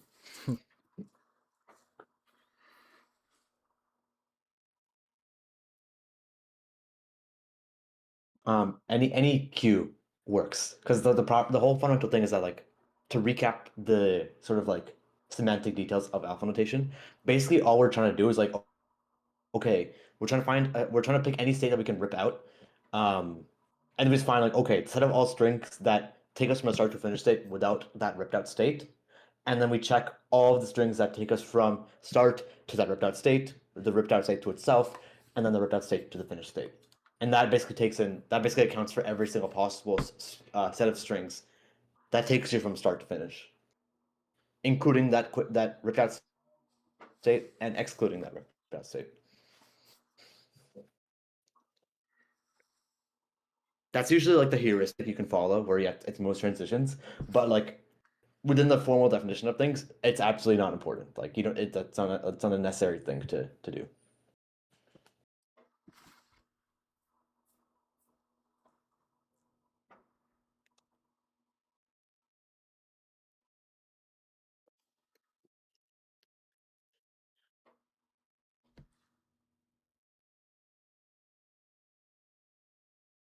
No. You just pick arbitrarily until you get down to like the absolute bare bone level. And like if you see the formal definition, the base case of the recursive relation is just the set of available states is the empty set.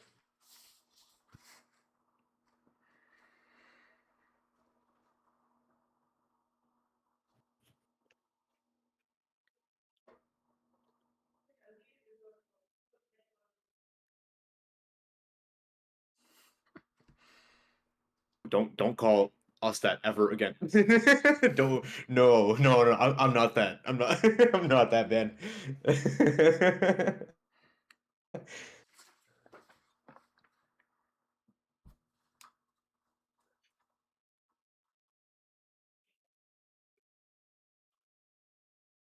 But yeah, you're welcome. I hope your midterm goes well.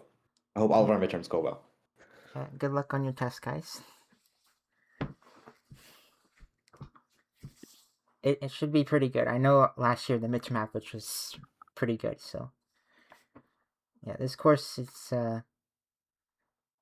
pretty awesome course. Most people do pretty well. The average score is pretty good. So it's also because the test itself is forgiving, in that the true and false just almost guarantees you'll get like more, like even if you guess it, like it makes guessing more forgiving too if you're unsure.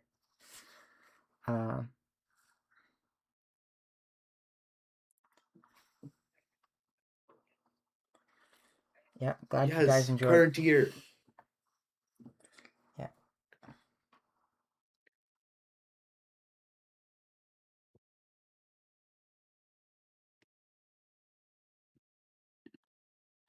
I did put a message earlier in the session that there was some epsilon transition. There's actually quite a few on last year, so I would study those stuff too. We didn't cover that much in this session, but there might be some theory, some properties about them that would be helpful. But yeah, it'll be in the textbook somewhere. They're the true and false for the epsilon transition.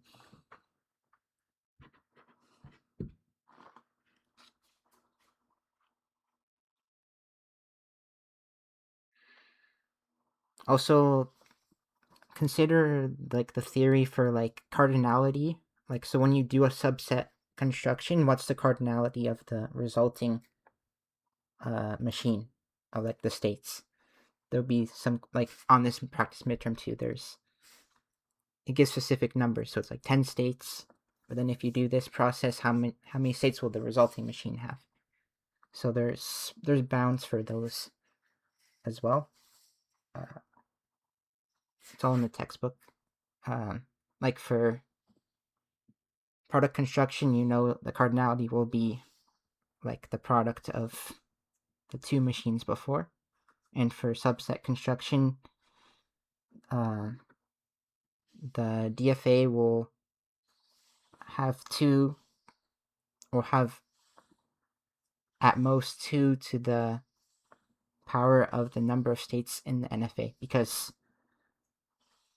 it's like the combinatorics of that is from the product rule of combinatorics. So it's like you have two choices of if a state is in.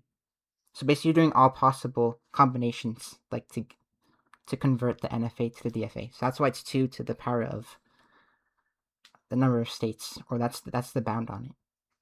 Yeah. So consider those. If they give specific numbers, there's a good chance you might have to use those properties for the true and false ones.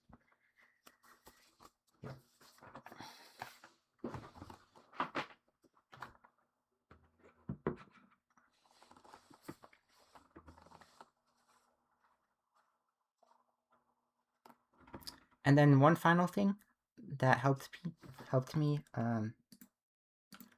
was just for like a recall exercise, just make like a chart where you have in each column you have DFA, or like just make like a list where it's like DFA to regular expression, what would I do?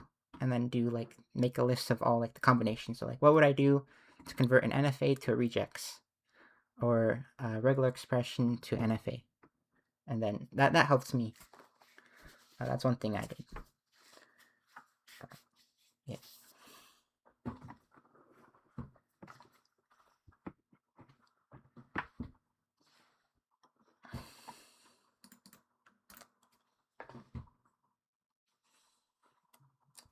Yeah, if there's I think might be it.